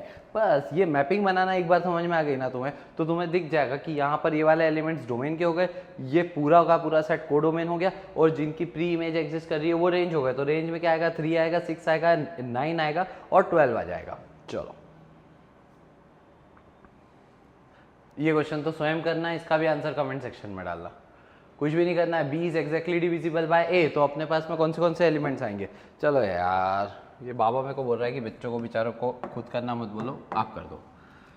तुम्हारे पास में रिलेशन आर को रोस्टर फॉर्म में लिख के देता हूँ, बाकी का खुद से कर लेना। तो तुम्हारे पास में सेट ए के अंदर एलिमेंट्स कौन से हैं, 1 है, 2 है, 3 है, 4 है और 6 है। अब मेरे को रिलेशन के अंदर वो वाले ऑर्डर पेयर्स चाहिए जो क्या होगा, b is exactly divisible bye a। तो अगर मैं a को फिर से लिख लूँगा तो मेरे पास आएगा 1 आएगा, 2 आएगा, 3 आएगा, 4 आएगा, 6 आएगा। अब मैंने अगर a क्रॉस a करा तो मेरे पास आएगा 1, 1, 1, 2, 1, 3 सो ऑन अप टू 1, 6। फिर मेरे पास में आएगा 2, 1, 2, 2, 2, 3, 2, 4 एंड 2, 6। इसमें भी एक ही छोटा सा बस अपन ने जबरदस्ती सो ऑन कर दिया। 3, 1, 3, 2 और बाकी के एलिमेंट्स तुम ही लिख लेना, ठीक है। तो अब हमारे पास में क्या है, रिलेशन आर के अंदर, जो उसके अंदर क्या होना चाहिए मेरे पास में, b is exactly divisible bye, तो 1 is exactly divisible bye 1, 2 is exactly divisible bye 1, 3 is exactly divisible bye 1। तो रिलेशन को बिलोंग करने वाले ऑर्डर पेयर्स देखो, एक तो 1, 1, एक 1, 2 है ना, पहला तो 1 हो जाएगा तो सभी आ जाएंगे, 1, 3, 1, 4 एंड 1, 6। फिर अगर अपन देखेंगे तो अगला क्या आएगा मेरे पास में, 2 के साथ में 1 तो आएगा नहीं, 2, 2 आ जाएगा, बिल्कुल आ जाएगा। 2, 4 भी आ जाएगा क्योंकि 4 इज एग्जैक्टली डिविजिबल बाय 2, 2, 6 भी आ जाएगा। 3 के साथ में 3, 1 नहीं आएगा, 3, 2 नहीं आएगा, 3, 3 आ जाएगा और 3, 6 आ जाएगा। 4 के साथ में लूँगा तो 4, 4 आएगा और कुछ भी नहीं आएगा, और 6 के साथ में लूँगा तो 6, 6 आएगा। बस ये अब तुम्हारे पास में पूरा रिलेशन मैंने बना के दे दिया बच्चों, बस इतना सा दिमाग तुम्हें लगाना। डोमेन पहले वाले लिखे हुए एलिमेंट्स, रेंज दूसरे वाले लिखे हुए एलिमेंट्स का सेट। अब तुम्हें बोला let R be a relation on Z, Z कौन सा सेट होता था, set of all the integers. और मुझे बोला है कि रिलेशन आर के अंदर a, b है, जो a माइनस बी जो होना चाहिए वो इंटीजर होना चाहिए। तो डोमेन और रेंज पूछा, मुझे एक बात बताओ, अगर a इंटीजर है और b भी इंटीजर है, कोई भी इंटीजर हो, पॉजिटिव इंटीजर हो, नेगेटिव इंटीजर हो, दो इंटीजर को माइनस करूंगा तो क्या मिलेगा, जल्दी बता बेटा। 5 - 7 करेगा क्या मिलेगा, -2 मिलेगा। पर क्या वो इंटीजर है, हाँ है। तो दो इंटीजर को सब्ट्रैक्ट करने पर क्या मिलता है, हमेशा इंटीजर। दो इंटीजर ऐड करने के बाद भी क्या मिलता है, इंटीजर। अगर माइनस के बदले प्लस दे दिया एग्जाम में तो भी तो कर लेगा, मल्टीप्लाई दे दिया तो भी कर लेगा। डिवाइड के अंदर ध्यान रखना, क्योंकि पिछले वाले क्वेश्चन पे आना पड़ेगा कि एग्जैक्टली डिविजिबल क्या है, ठीक है। बट अगर प्लस है, माइनस है या मल्टीप्लीकेशन है, तो दो इंटीजर्स को प्लस करो तो इंटीजर मिलता है, दो इंटीजर्स को माइनस करो तो इंटीजर मिलता है, दो इंटीजर को मल्टीप्लाई करो तो दो इंटीजर तो भी इंटीजर मिलता है। तो यहाँ पर डोमेन के अंदर क्या आ जाएगा, तो ए कुछ भी हो सकता है, तो डोमेन ऑल इंटीजर्स। और रेंज के अंदर भी क्या आ जाएगा, बी भी इंटीजर ही होगा, तो ऑल इंटीजर्स, ठीक है। तो दिस वाज द कहानी अबाउट रिलेशन। अब मैं तुम्हें ना एक छोटी सी कहानी और बता रहा हूँ, क्योंकि वो क्या होता है, वो ऑल्दो आती 12th में है, बट थोड़ा सा एक बेसिक नॉलेज होना चाहिए। तो अभी अपन देखेंगे टाइप्स ऑफ रिलेशंस, ठीक है। तो बच्चों एक बेसिक सा कॉन्सेप्ट है हमारे पास में टाइप्स ऑफ रिलेशन का। अब अगर आप रिलेशंस को देखोगे तो रिलेशन के बेसिकली 3 टाइप होते हैं, ठीक है। पहला टाइप होता है मेरे पास में रिफ्लेक्सिव, दूसरा होता है मेरे पास में सिमेट्रिक, और तीसरा होता है ट्रांजिटिव, ठीक है। तो रिफ्लेक्सिव रिलेशन क्या होता है, अगर मैंने बोला कि मेरे पास में कोई भी एक सेट ए दे के रखा हुआ है, if we have set A, और रिलेशन आर मैंने डिफाइन करा on X comma Y belonging to A cross A such that X is किसी भी कंडीशन से रिलेटेड टू वाई,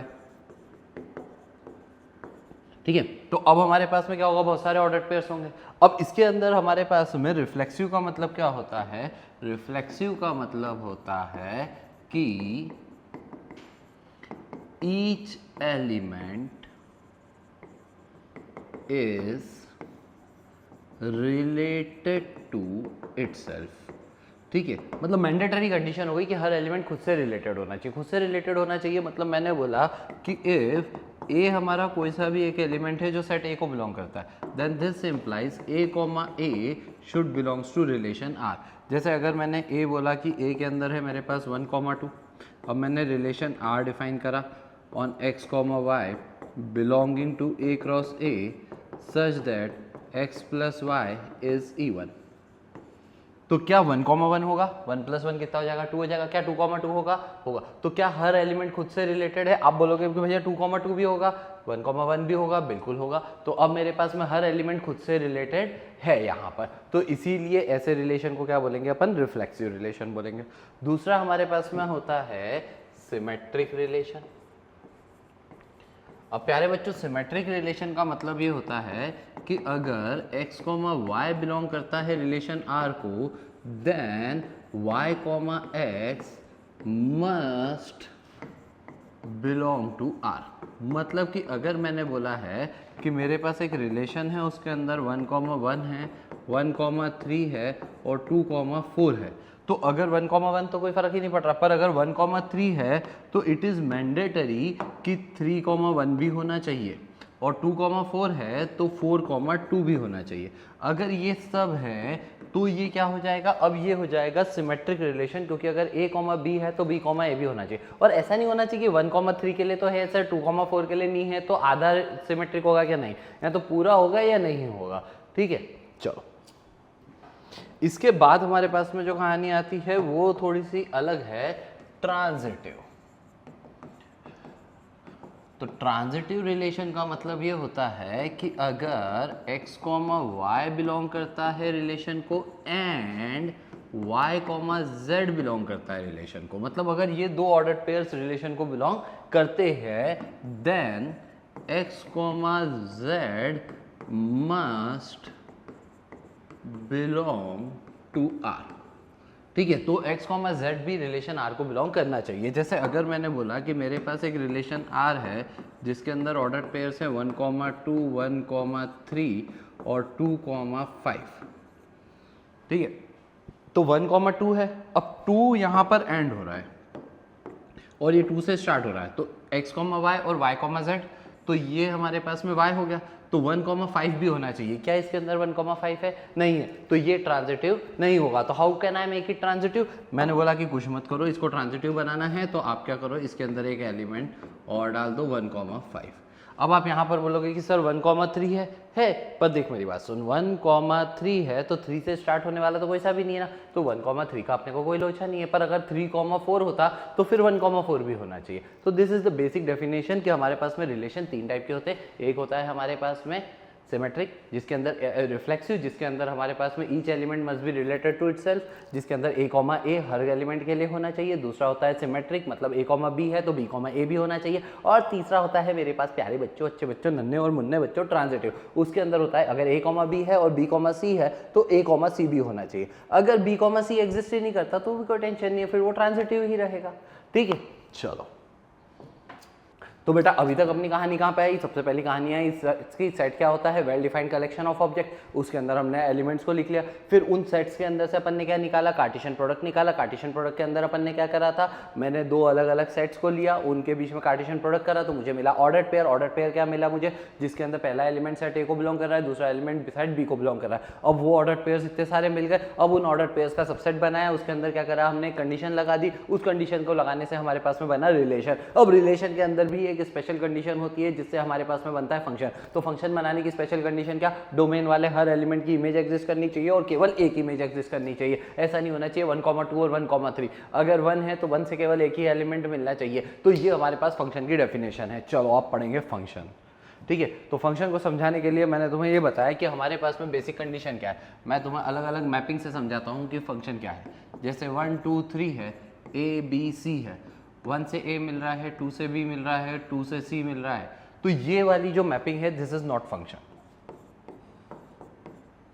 क्यों नहीं है फंक्शन? क्योंकि यहां पर एक तो 3 से कोई मैपिंग नहीं है और 2 से दो अलग अलग मैपिंग है। तो फंक्शन होने की पहली कंडीशन क्या है हमारे पास में, फंक्शन होने की पहली कंडीशन है कि डोमेन के हर एलिमेंट की एक ही इमेज होना चाहिए। और दूसरी कंडीशन ये है, वही पहली कंडीशन का ही पार्ट, कि डोमेन के हर एलिमेंट की बस एक इमेज होना चाहिए। ठीक है, मतलब बात क्या हो गई, बात सेम ही है कि एक ही इमेज होनी चाहिए और केवल एक ही इमेज होना चाहिए। The first rule of fight club is do not talk about fight club. ठीक है, कुछ कुछ को समझ में आएगा ये। चलो अब हमारे पास में क्या हो गया, ये फंक्शन नहीं है। चलो लेट्स सी क्या फंक्शन हो सकता है। क्या हमारे पास में अगर 1 2 3 ए बी सी, क्या ये फंक्शन होगा? नहीं होगा। क्यों? क्योंकि 3 की इमेज एग्जिस्ट नहीं करती। अगर 3 से ये इमेज एग्जिस्ट करती तो is this a function? Yes, it is function. क्यों? क्योंकि हर एलिमेंट की एक ही इमेज है। 1 की इमेज क्या है ए, 2 की इमेज क्या है बी, 3 की इमेज क्या है बी। तो हर एलिमेंट की क्या है, एक ही इमेज है। अब आप बोलोगे सर बी की तो 2 प्री इमेजेस है, वो चल जाएगा। तो वहां पर आता है फंक्शंस के टाइप। अब फंक्शंस के टाइप समझ लेते हैं अपन। सबसे पहले आता है हमारे पास 1 1 function. For each image there exist unique pre image. Her image की यूनिक प्री इमेज होना चाहिए। जैसे अगर मेरे पास 1 2 3 ए बी सी, ये 1 1 हो जाएगा। क्यों हो जाएगा? क्योंकि ए की एक ही प्री इमेज है, बी की एक ही प्री इमेज है और सी की एक ही प्री इमेज है। पर अगर मैंने इसी के बदले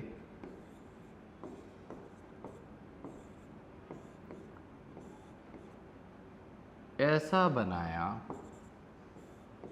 तो ये वाला जो फंक्शन है मेरे पास में, ये 1 1 नहीं है, नॉट 1 1, क्योंकि यहां पर B हैज 2 प्री इमेजेस। बस ये छोटा सा लॉजिक है बच्चों। अगर हमारे पास हर किसी की यूनिक प्री इमेज है तो क्या हो जाएगा, 1 1 हो जाएगा। बी की यहाँ पर यूनिक प्री इमेज नहीं है। यूनिक नहीं है मतलब 2 प्री इमेजेस है, 2 और 3, तो ये 1 1 नहीं। तो जो फंक्शन 1 1 नहीं होता वो क्या होता है, तो नाम ही बताता है कि मैनी इनपुट्स हैव 1 आउटपुट। तो ऐसे फंक्शन को मैनी 1 फंक्शन बोलते हैं। तो उसके लिए हमारे पास दूसरी प्रजाति आ गई फंक्शन की, वो आती है मैनी 1 फंक्शन। अब मैनी 1 फंक्शन क्या हो गया, ए फॉर, ऐसा नहीं है कि सभी के लिए, ठीक है, if for at least 1 image we have more than 1 pre images, तो वो क्या कहलाएगा, मैनी 1। जैसे कि अगर मैंने यहाँ पर वही 1 2 बना दिया, 3 बना दिया, और मैंने इसको बोला कि हमारे पास 1 से क्या मिल रहा है, ए मिल रहा है, 2 से सी मिल रहा है और 3 से भी सी मिल रहा है, तो अब ये क्या हो जाएगा, मैनी 1 फंक्शन हो जाएगा। अब आप यहाँ पे बोलोगे सर बी की तो कोई प्री इमेज नहीं है, वो चल जाता है बेटा। ठीक है, बस ये वाला जो सेट है, this set is called domain. Domain के हर एलिमेंट की इमेज होनी चाहिए। ये वाला जो सेट है ये है कोडोमेन। कोडोमेन के हर एलिमेंट की प्री इमेज एग्जिस्ट करे ऐसा ज़रूरी नहीं है, पर कर भी सकती है। तो पहली कंडीशन तो अपने को ये चीज़ का ध्यान रखना है कि कोडोमेन के हर एलिमेंट की प्री इमेज एग्जिस्ट करे जरूरी नहीं है। पर फिर लोगों ने बोला अगर करती होगी और नहीं करती होगी तो 2 अलग अलग फंक्शन के टाइप डिफाइन हो जाएंगे कि नहीं हो जाएंगे, बस वो ही करा लोगों ने। तो वहां पर अपन ने फंक्शन को अलग अलग टाइप में डिफाइन करा। एक फंक्शन होता है मेरे पास प्यारे बच्चों onto function. Onto function का मतलब ये होता है if for each element of codomain pre image exist. ठीक है, जैसे कि अगर मैंने यहाँ पर बनाया कि मेरे पास में यहाँ पर है 1 2, यहाँ पर है ए बी और यहाँ पर है सी, तो अब अगर मेरे पास ये ऐसा हो गया तो सी की कोई प्री इमेज यहाँ पे एग्जिस्ट कर रही है क्या, नहीं कर रही। तो मैंने एक 3 बना दिया और इधर कर दी। अब ये इमेज सबकी, ए की भी प्री इमेज है, बी की भी है और सी की भी है, तो ये कैसा हो जाएगा, ऑन टू हो जाएगा। और अगर हमारे पास में ऐसा हो जाता कि प्री इमेज एग्जिस्ट नहीं करती, जैसे कि मैंने बोला एक्स वाई जेड, इधर पी क्यू आर, तो यहाँ पर आर की कोई प्री इमेज एग्जिस्ट नहीं करती, no pre image for R. तो ये क्या कहलाएगा, ये कहलाता है इनटू फंक्शन, और ये हर किसी की प्री इमेज एग्जिस्ट करती है, वो कहलाता है ऑन टू फंक्शन। ठीक है, अब अगर अपन एक टर्म को देखते हैं रेंज को, तो रेंज का मतलब होता है वो सारे एलिमेंट्स जिनकी प्री इमेज एग्जिस्ट करती है। तो यहाँ पर ए की भी है, बी की भी है, और प्यारे बच्चों सी की भी है। तो ये कैसा फंक्शन हो जाएगा मेरे पास में, ये ऐसा फंक्शन हो गया ऑन टू। यहाँ पर रेंज और कोडोमेन इक्वल है। यहाँ पर अगर मैं देखूंगा तो पी की प्री इमेज है और क्यू की प्री इमेज है, पर आर की प्री इमेज एग्जिस्ट नहीं करती, तो ये वाला फंक्शन इनटू है। और यहाँ पर रेंज में पी और क्यू आएगा और पर कोडोमेन में पी क्यू आर आएगा, तो ये वाला सेट मेरा कोडोमेन होता है। चलो, तो अगर अपन देखेंगे तो हर रिलेशन के अंदर कुछ फंक्शंस हो जाते हैं। तो फंक्शन अगेन क्या हो गया, रिलेशन का सबसेट हो गया। केवल वही वाले एलिमेंट्स लेंगे जिसके लिए डोमेन के एलिमेंट की प्री इमेज, और सॉरी डोमेन के हर एलिमेंट की इमेज एग्जिस्ट करती हो। और कितनी इमेज एग्जिस्ट करती हो, एक, इससे ज़्यादा इमेज एग्जिस्ट नहीं करनी चाहिए। अब अगर अपन इसको देखेंगे तो क्या ये एक फंक्शन है, नहीं है। क्यों नहीं है, क्योंकि 2 की कोई प्री इमेज एग्जिस्ट नहीं करती। अब यहाँ पर देखेंगे तो क्या ये फंक्शन है, ए की इमेज है, बी की भी है, सी की भी है और डी की भी है, और एक एक है। क्या ये है, बिल्कुल है। ये कैसा हो जाएगा, मैनी वन फंक्शन हो जाएगा, क्योंकि यहाँ पर 2 की 2 प्री इमेजेस हैं, बी एंड सी। यहाँ पर हमारे पास में सबकी ए की एक ही इमेज है, बी की एक है, सी की एक है और डी की एक है। चलो, अब फंक्शन क्या करता है, फंक्शन देखोगे ना तो बेसिकली अपने पास में जीवन के अंदर हमारे पास में जो बेसिक फंक्शंस होते हैं वो कौन से होते हैं। जैसे अगर आप देखोगे तो आपके पास में क्या होता है, आपके घर में गुलूब लगा है, आपके घर में पंखो लगा हुआ है, तो पंखा और गुलूब अपने पास में 2 स्विच है। तो अपन ने क्या करा, अपन ने स्विच को बंद करा तो लाइट बंद हो गई, गुलूब बंद हो गया, गुलूब मतलब बल्ब, ठीक है। और हमारे पास में हमने पंखे का स्विच बंद कर दिया, पंखा भी बंद हो गया। तो अब हमारे पास में दोनों के अंदर इनपुट तो इलेक्ट्रिसिटी है, 2 अलग अलग फंक्शंस है। अब हमारे पास में क्या हो रहा है, इनपुट दिया मैंने इलेक्ट्रिसिटी, तो लाइट क्या कर रही है, लाइट इलेक्ट्रिकल एनर्जी को लाइट एनर्जी में कन्वर्ट कर रही है, बल्ब जो हमारा है। और हमारे पास पंखा क्या कर रहा है, इलेक्ट्रिकल एनर्जी को मैकेनिकल एनर्जी में कन्वर्ट करना है। अब किसी किसी के घर पे वो वाला पंखा लगा हुआ है जिसमें लाइट भी है, तो उसमें एक ही इनपुट से 2 आउटपुट मिल रहे हैं, इलेक्ट्रिकल एनर्जी से मैकेनिकल एंड लाइट एनर्जी। तो वो फंक्शन नहीं होगा, वो रिलेशन हो गया, क्योंकि एक इनपुट से 2 आउटपुट मिल रहा है। आया समझ में। चलो, तो ऐसे ही अब हमारे पास में पहली कहानी तो ये है कि ये जो हमारे पास में होता है ये होता है फंक्शन। जैसे मैंने स्टोन डाला फ्लोर मिल के अंदर तो आउटपुट में मुझे पाउडर फॉर्म में मिले, पर अगर मैं कपड़ा डालूंगा तो कोई आउटपुट नहीं मिलेगा, ठीक है। तो हर फंक्शन के अंदर पर्टिकुलर सेट ऑफ इनपुट्स होता है, वही डालोगे तो आउटपुट मिलेगा। जैसे साइन के अंदर मुझे इनपुट क्या डालना है, एंगल डालना है, ठीक है। अब अगर मैंने साइन के अंदर एंगल डालने के बदले, मतलब साइन 30 डिग्री मुझे पता है कितना होता है साइन 30 डिग्री 1/2, पर अगर मेरे को किसी ने बोला कि भाई साइन 5 मीटर पर सेकंड कितना होता है, तो किसी बात करिए राम राम राम, एंगल इनपुट डालते हैं उसमें, स्पीड थोड़ी इनपुट डालते हैं उसके अंदर। आई बात समझ में। तो हर फंक्शन के लिए डिफाइंड है कि ये पर्टिकुलर डोमेन है, दिस इज द सेट, ये वो सेट है जो आप इनपुट के अंदर डालोगे तो हम पर्टिकुलर आउटपुट आपको प्रोवाइड करेंगे। चलो, बहुत ही बढ़िया। तो अपन चलते हैं, फंक्शन की डेफिनेशन अपन देख ही चुके हैं। हमारे पास में किसी भी फंक्शन को ऐसा रिप्रेजेंट करते हैं, f of a equals to b। इसके अंदर a मेरे पास में इनपुट है और b मेरे पास में उसका आउटपुट है, और f जो है मेरे पास में वो फंक्शन की डेफिनेशन है कि ये क्या आउटपुट देगा। जैसे अगर मैं लिख देता हूँ sine of theta equals to x, तो थीटा इनपुट मेरे पास में एंगल है, साइन मेरे पास में फंक्शन का नाम है, और x मेरे पास में वैल्यू है। अब हमारे पास में यहाँ पर भैया ने अपने को एक क्वेश्चन दिया है, उसने बोला examine each of the following relations given below and state in which case this is a function और नॉट। तो पहले वाले को देखो, पहले वाले के अंदर अगर आप देखोगे तो आपके पास में उस रिलेशन के अंदर क्या क्या है, 2,1 है, 3,1 है और 4,2 है।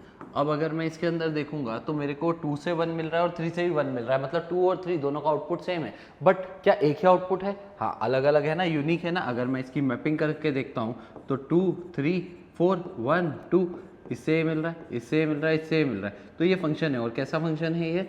मैनी वन फंक्शन है। दूसरे वाले के अंदर मेरे पास 2,2 है और 2,4 है, तो 2 से 2 आउटपुट मिल रहे हैं, 4 भी मिल रहा है और 2 भी मिल रहा है, तो नॉट अ फंक्शन, ये तो रिलेशन हो गया। ऐसे अब अगर अपन यहाँ पे देखेंगे तो 1 से 2 मिल रहा है, 2 से 3 मिल रहा है, 3 से 4 मिल रहा है, 4 से 5 मिल रहा है, 5 से 6 मिल रहा है, 6 से 7 मिल रहा है। तो हर किसी से अपने को जो डोमेन वाला एलिमेंट है वो एक ही बार आ रहा है, और हर किसी से अलग अलग आउटपुट मिल रहा है, तो ये फंक्शन हो जाएगा। और कैसा हो जाएगा? 1-1 फंक्शन हो जाएगा। बहुत ईजी सी कहानी है भाई। अगर अपने पास में इसी के बदले 6,8 भी होता तो फिर ये फंक्शन नहीं हो पाता, क्योंकि हमारे पास सेम डोमेन वाला एलिमेंट 2 बार आ जाता। चलो, तो अगर अपन देखेंगे तो अब अपने को पढ़ना है कि अलग अलग टाइप के फंक्शंस क्या होते हैं। देखो, कुछ फंक्शंस हमारे पास बहुत इंपॉर्टेंट होते हैं जो कक्षा 11वीं के अंदर बहुत बार यूज़ होते हैं, ठीक है। तो अब अपन उन सारे फंक्शंस की चर्चा करने वाले हैं कि हर टाइप ऑफ फंक्शन क्या होता है, उस फंक्शन का रेंज क्या है, उस फंक्शन का डोमेन क्या है। तो जो सबसे पहले फंक्शन के ऊपर चलते हैं अपन। अब ना टाइप्स ऑफ फंक्शंस देखेंगे और टाइप्स ऑफ फंक्शंस के अंदर हमारे पास में अलग अलग फंक्शंस है जिनका बहुत यूज़ पड़ेगा। सबसे पहले फंक्शन को चलते हैं। सबसे पहला फंक्शन जो है मेरे पास में वो है आइडेंटिटी फंक्शन। आइडेंटिटी फंक्शन का बेसिकली मीनिंग ये होता है कि जब मैं बोलता हूँ कि y इक्वल्स टू एक्स, ठीक है, वो y मेरा फंक्शन है, function in terms of x, तो मैंने बोला f of x is equals to x. अब इसके अंदर अगर मैं x इक्वल्स टू 1 रखूँगा तो f ऑफ 1 की वैल्यू कितनी हो जाएगी 1, x इक्वल्स टू 2 रखूंगा तो f ऑफ 2 की वैल्यू कितनी हो जाएगी 2। तो इसका मतलब ये हो गया कि जो भी मैं इनपुट दे रहा हूँ वही मेरे पास आउटपुट आ रहा है। अब अगर मैं इन सारे पॉइंट्स को प्लॉट करता हूँ, मैं अगर x की जगह पे 0 रखता हूँ तो f ऑफ 0 कितना हो जाएगा 0। तो 0, 1, 1, 2, 2, 3, 3, 4, 4, -1, -1, -2, -2 और -3, -3, ऐसे सारे पॉइंट्स को जब मैंने प्लॉट करा और बनाया तो मेरे पास एक स्ट्रेट लाइन बनती है। और क्योंकि आप tan थीटा से देख सकते हो, जैसे ये वाले लेंथ हमारे पास 2 है, ये भी 2 है, ऐसे ये 3 हो जाएगी तो ये 3 हो जाएगी। तो ये जो है x और y दोनों इक्वल ही हैं, तो ये वाला एंगल कितना हो जाएगा, tan theta will be equals to 1, क्योंकि 2/2, 3/3 सब 1 हो जाएंगे तो थीटा हो जाएगा 45 डिग्री। तो यहाँ पर एक स्ट्रेट लाइन बनती है which is passing through origin and making angle 45 degree. अब यहाँ पर बचती है बात एक टर्म की कि रेंज क्या होगी और डोमेन क्या होगा। तो डोमेन क्या होगा, मैं x की जगह पे क्या क्या रख सकता हूँ, मैं x की जगह पे कुछ भी रख सकता हूँ, कोई भी इवन नंबर, कोई भी ऑड नंबर, कोई भी इंटीजर, कोई भी फ्रैक्शन, कोई भी रियल नंबर। तो मेरे को आउटपुट में क्या मिल रहा है, एग्जैक्टली वही चीज़ मिल रही है। तो यहाँ अगर मैं देखूंगा तो मैं बोलूँगा कि भाई इसकी जो डोमेन है मेरे पास वो है ऑल रियल नंबर्स, क्योंकि x की वैल्यूज कुछ भी हो सकती है, और जो मेरे पास रेंज में आ रहा है वो भी ऑल रियल नंबर्स है, ठीक है। तो ये हमारे पास फंक्शन है। अब कैसे हम इस फंक्शन को रिप्रेजेंट करेंगे, तो मैं इस फंक्शन को ऐसा रिप्रेजेंट करूंगा, मैं लिखूंगा f r to r। तो ये वाला सेट जो होता है वो होता है हमारे पास में डोमेन, और ये वाला जो सेट होता है इसे बोलते हैं अपन कोडोमेन। और फंक्शन की डेफिनेशन क्या है, f(x) is equal to x, ठीक है। तो this is how we represent identity function. चलो नेक्स्ट फंक्शन के ऊपर चलते हैं। नेक्स्ट फंक्शन जो मेरे पास में है वो है कांस्टेंट फंक्शन। कांस्टेंट फंक्शन का मतलब है, मैंने मानो बोला f of x equals to 5। अब आप बोलोगे भैया क्या बोल रहे हो, f of x is equals to 5, मैंने बोला हाँ। तो अगर मैं x की जगह पे 1 रखूंगा तो क्या आएगा, f ऑफ 1, पर यहाँ पे तो x के टर्म्स में कुछ है ही नहीं, तो 5 ही रह जाएगा, बिल्कुल रह जाएगा। f ऑफ 2, x के पे मैं कुछ भी वैल्यू रखूंगा, आउटपुट क्या है, आउटपुट तो फिक्स है ना 5, इसीलिए तो इसका नाम क्या रखा है अपन ने, इसका नाम रखा है कांस्टेंट फंक्शन, कि आप x की कोई भी वैल्यू रखोगे आउटपुट आपके पास में फिक्स हो गया। तो ऐसे ही मैंने बोला f of x equals to c, तो c मेरा कांस्टेंट फंक्शन हो गया। अब मानो कि ये वैल्यू है मेरे पास में कुछ c, तो 0, c भी लाई करेगा, 1, c भी लाई करेगा, 2, c भी लाई करेगा। तो इन सारे पॉइंट्स को जोड़ेंगे तो क्या बन जाएगी अपने पास, एक स्ट्रेट लाइन बन जाएगी पैरेलल टू x एक्सिस। अब इसके अंदर अगर अपन डोमेन की बात करें तो डोमेन बेसिकली फंक्शन के लिए क्या होता है, वो सारी इनपुट की वैल्यूज जिनके लिए फंक्शन एग्जिस्ट करेगा। डोमेन बेसिकली कैसे डिफाइन करा है, domain is a set of all the values for which the function exist. तो यहाँ पर फंक्शन एग्जिस्ट तो करेगा इसे, x की वैल्यू क्या हो सकती है, 1 हो सकती है, हाँ हो सकती है, 2 हो सकती है, कुछ भी हो सकती है ना। तो domain is all real numbers, क्योंकि x तो कुछ भी हो सकता है। और रेंज अगर मैं बात करूंगा तो आउटपुट में क्या आएगा, आउटपुट तो फिक्स है ना c, जैसे यहाँ 5 फिक्स है, f of x equals to 2 होता तो 2 फिक्स हो जाता। तो रेंज क्या आ जाएगी c जो कि हमारे पास एक ही वैल्यू है, तो अपन कर्ली ब्रेसेस में लिख लेते हैं। तो ये हमारे पास में ये फंक्शन डिफाइन हो गया, this is called a constant function, जिसका ग्राफ कैसा बनेगा, straight line parallel to x axis. चलो नेक्स्ट फंक्शन पे चलते हैं, पॉलिनोमियल फंक्शन। अब ये तो तुमने बचपन में पढ़ा था, है ना। तो पॉलिनोमियल कैसे होता था, a0 plus a1x plus a2x square plus a3x cube. तो ये वाला जो फंक्शन होता है इसे बोलते हैं पॉलिनोमियल फंक्शन। और पॉलिनोमियल फंक्शन का ही स्पेशल केस क्या हो जाएगा, अगर a0 प्लस a1x तक है, मतलब कि n की वैल्यू मैं 1 तक ले लूँ, तो ये हमारे पास में क्या हो जाएगा, ये वाला फंक्शन हो जाएगा लीनियर। अगर मैं इसी के अंदर n की वैल्यू 2 तक ले लूँ तो मेरे पास में हो जाएगा a0 plus a1x plus a2x square. तो ये वाला जो फंक्शन हो जाएगा मेरे पास में, ये कौन सा बन जाएगा, क्वाड्रेटिक, 3 तक ले लूंगा तो क्यूबिक बन जाएगा। तो ये सारे फंक्शंस क्या होते हैं? पॉलिनोमियल फंक्शंस होते हैं। पॉलिनोमियल फंक्शंस के अंदर अपन ने ग्राफ देखा है, उसमें x can be any real number. तो यहाँ पर इनका जो डोमेन होता है for a polynomial function, always remember कि इनका डोमेन जो होता है वो और रियल नंबर्स होता है। रेंज के बारे में अपन नहीं बोल सकते कि और रियल नंबर्स ही होगी। क्यों? क्योंकि अगर मैंने पॉलिनोमियल फंक्शन सिंपल सा ले लिया, मानो मैंने ले लिया f(x = x² + 1), अब आपसे इससे पूछा है कि रेंज क्या होगी, तो और रियल नंबर थोड़ी आएगा, क्योंकि x के जगह मैं -2 रखूंगा तो भी कितना आएगा? 4 + 1। x के स्क्वायर की मिनिमम वैल्यू हो गई 0, उसके अलावा तो 1 से बड़ी ही वैल्यू होगी, तो इसकी रेंज हो जाएगी 1 से बड़ी। तो अब पॉलिनोमियल फंक्शन या किसी और फंक्शन की रेंज निकालने के लिए हमें क्या करना पड़ेगा? हमें देखना पड़ेगा वो फंक्शन की डेफिनेशन क्या है। तो आगे जाके मैं आपको बताऊंगा कि how to find the range of a function. चलिए अगले फंक्शन पे चलते हैं, वो होता है रैशनल फंक्शन। रैशनल फंक्शन का मतलब होता है जैसे 1/x मैंने लिख लिया, तो यहाँ पर x कुछ भी हो सकता है, पर क्या x 0 हो सकता है? 1/0 इज नॉट डिफाइंड। तो यहाँ पर जब मैं एक फंक्शन को लिखता हूँ, मैंने बोला कि फंक्शन मेरे पास f(x) है विच इज इक्वल्स टू एक फंक्शन ऊपर px है और नीचे हमारा रैशनल फंक्शन लेते हैं qx है। तो qx जो हो सकता है वो 0 नहीं होगा, डिनोमिनेटर कभी भी 0 नहीं होता। ये वो कंडीशन है जिससे मैं डोमेन निकालता हूँ। जैसे यहाँ पर मैंने बोला कि मेरे पास में भाई f(x) जो है वो 1/x के बराबर है, तो मैंने बोला x can belong to any real number, बस क्या नहीं होगा? 0 नहीं होगा। ठीक है, तो ये जो x किसको बिलोंग कर सकता है, वो सेट क्या कहलाता है? डोमेन। तो यहाँ पर डोमेन इज और रियल नंबर 0 को छोड़कर। ठीक है, चलो नेक्स्ट फंक्शन पे चलते हैं। अब आप इसका ग्राफ भी देख सकते हो। इसका ग्राफ कैसा बनेगा? क्योंकि x यहाँ पर है तो f(x) = 1/x है, इसको x को यहाँ ले जाओ तो x × f(x) = 1। तो ये जो ग्राफ बनेगा इसके अंदर अगर एक देखो, दो चीजों का प्रोडक्ट कांस्टेंट है, तो अगर मैं x को 5 रखूंगा तो f(x) कितना होना चाहिए? 1/5। अगर मैंने x को 10 रखा तो f(x) कितना होना चाहिए? 1/10। तो इसका मतलब है अगर मैं x की वैल्यू बढ़ाता जाऊंगा तो मेरे पास f(x) की वैल्यू कम होती जाएगी, तो मेरे पास ग्राफ ऐसा बनेगा। और अगर ये नेगेटिव है तो ये भी नेगेटिव हो जाएगा, तो ये हमारे पास फर्स्ट और थर्ड क्वाड्रेंट में बनेगा। तो ये वाला जो ग्राफ होता है f(x) = 1/x का जो ग्राफ होता है, इसे कहा जाता है बच्चों रेक्टेंगुलर हाइपरबोला। ये ग्राफ केमिस्ट्री में आएगा जब आप पीवी कर्व बनाओगे थर्मोडायनामिक्स के अंदर टेम्परेचर कांस्टेंट के लिए। ठीक है, चलो नेक्स्ट फंक्शन पे चलते हैं, मॉड्यूलस फंक्शन। अब बच्चों देखो, मॉड्यूलस फंक्शन को बेसिकली पहले समझ लेते हैं। जब मैं ऐसा लिखता हूं कि f R⁴ f(x) = mod x, तो मॉड लगाने के लिए अपन ने सिर्फ दो डंडी लगा लेते हैं। मॉड ऑफ -5 जो होता है वो 5 होता है, मॉड ऑफ 3 जो होता है वो 3 होता है। तो आपको ट्रिक समझ में आ गई होगी कि मॉड का आउटपुट हमेशा पॉजिटिव होता है। ठीक है, मॉड वाला फंक्शन किसकी तरह काम करता है? मॉड वाला काम करता है फंक्शन माता पिता की तरह या मंदिर की तरह, भगवान की तरह। वो क्या करता है? आपके अंदर नेगेटिविटी भरी हुई है, कोई नेगेटिव थॉट्स आ रहे हैं, थोड़ी देर बैठो पास में, थोड़ी देर शांति से बैठो माता पिता के पास में, थोड़ी देर मंदिर में भगवान के हाथ जोड़ लो। वो क्या करेगा? आपके नेगेटिव थॉट्स को गायब कर देगा, पॉजिटिविटी पे ला देगा। पॉजिटिव हो तो अच्छा ही है। ठीक है, तो ये फंक्शन हमारा यही काम करता है कि अगर ये बोलता है कि भाई आपके पास में मॉड ऑफ x है, ये बोल रहा है कि अगर x की वैल्यू अगर पॉजिटिव ही है, > 0, तो बढ़िया है, यही आउटपुट आएगा आपका। जो 3 का आउटपुट 3 हो गया। पर अगर नेगेटिव वैल्यू है, अगर x आपका <0 है, जैसे -5 है, तो -5 को +5 बनाना है, तो कैसे बनाएंगे? तो आप क्या बोलोगे? -5 को मल्टीप्लाई कर दो भाई -1 से, तो हमारे पास में ये क्या हो जाएगा? -(x) हो जाएगा। तो इसको अगर अपन देखेंगे तो ये फंक्शन यहाँ पर 0 पे ब्रेक हो रहा है। ये फंक्शन बोल रहा है कि अगर x की वैल्यू पॉजिटिव है तो डायरेक्टली mod x का आउटपुट x हो जाएगा, पर अगर x की वैल्यू नेगेटिव है तो mod x का आउटपुट क्या हो जाएगा?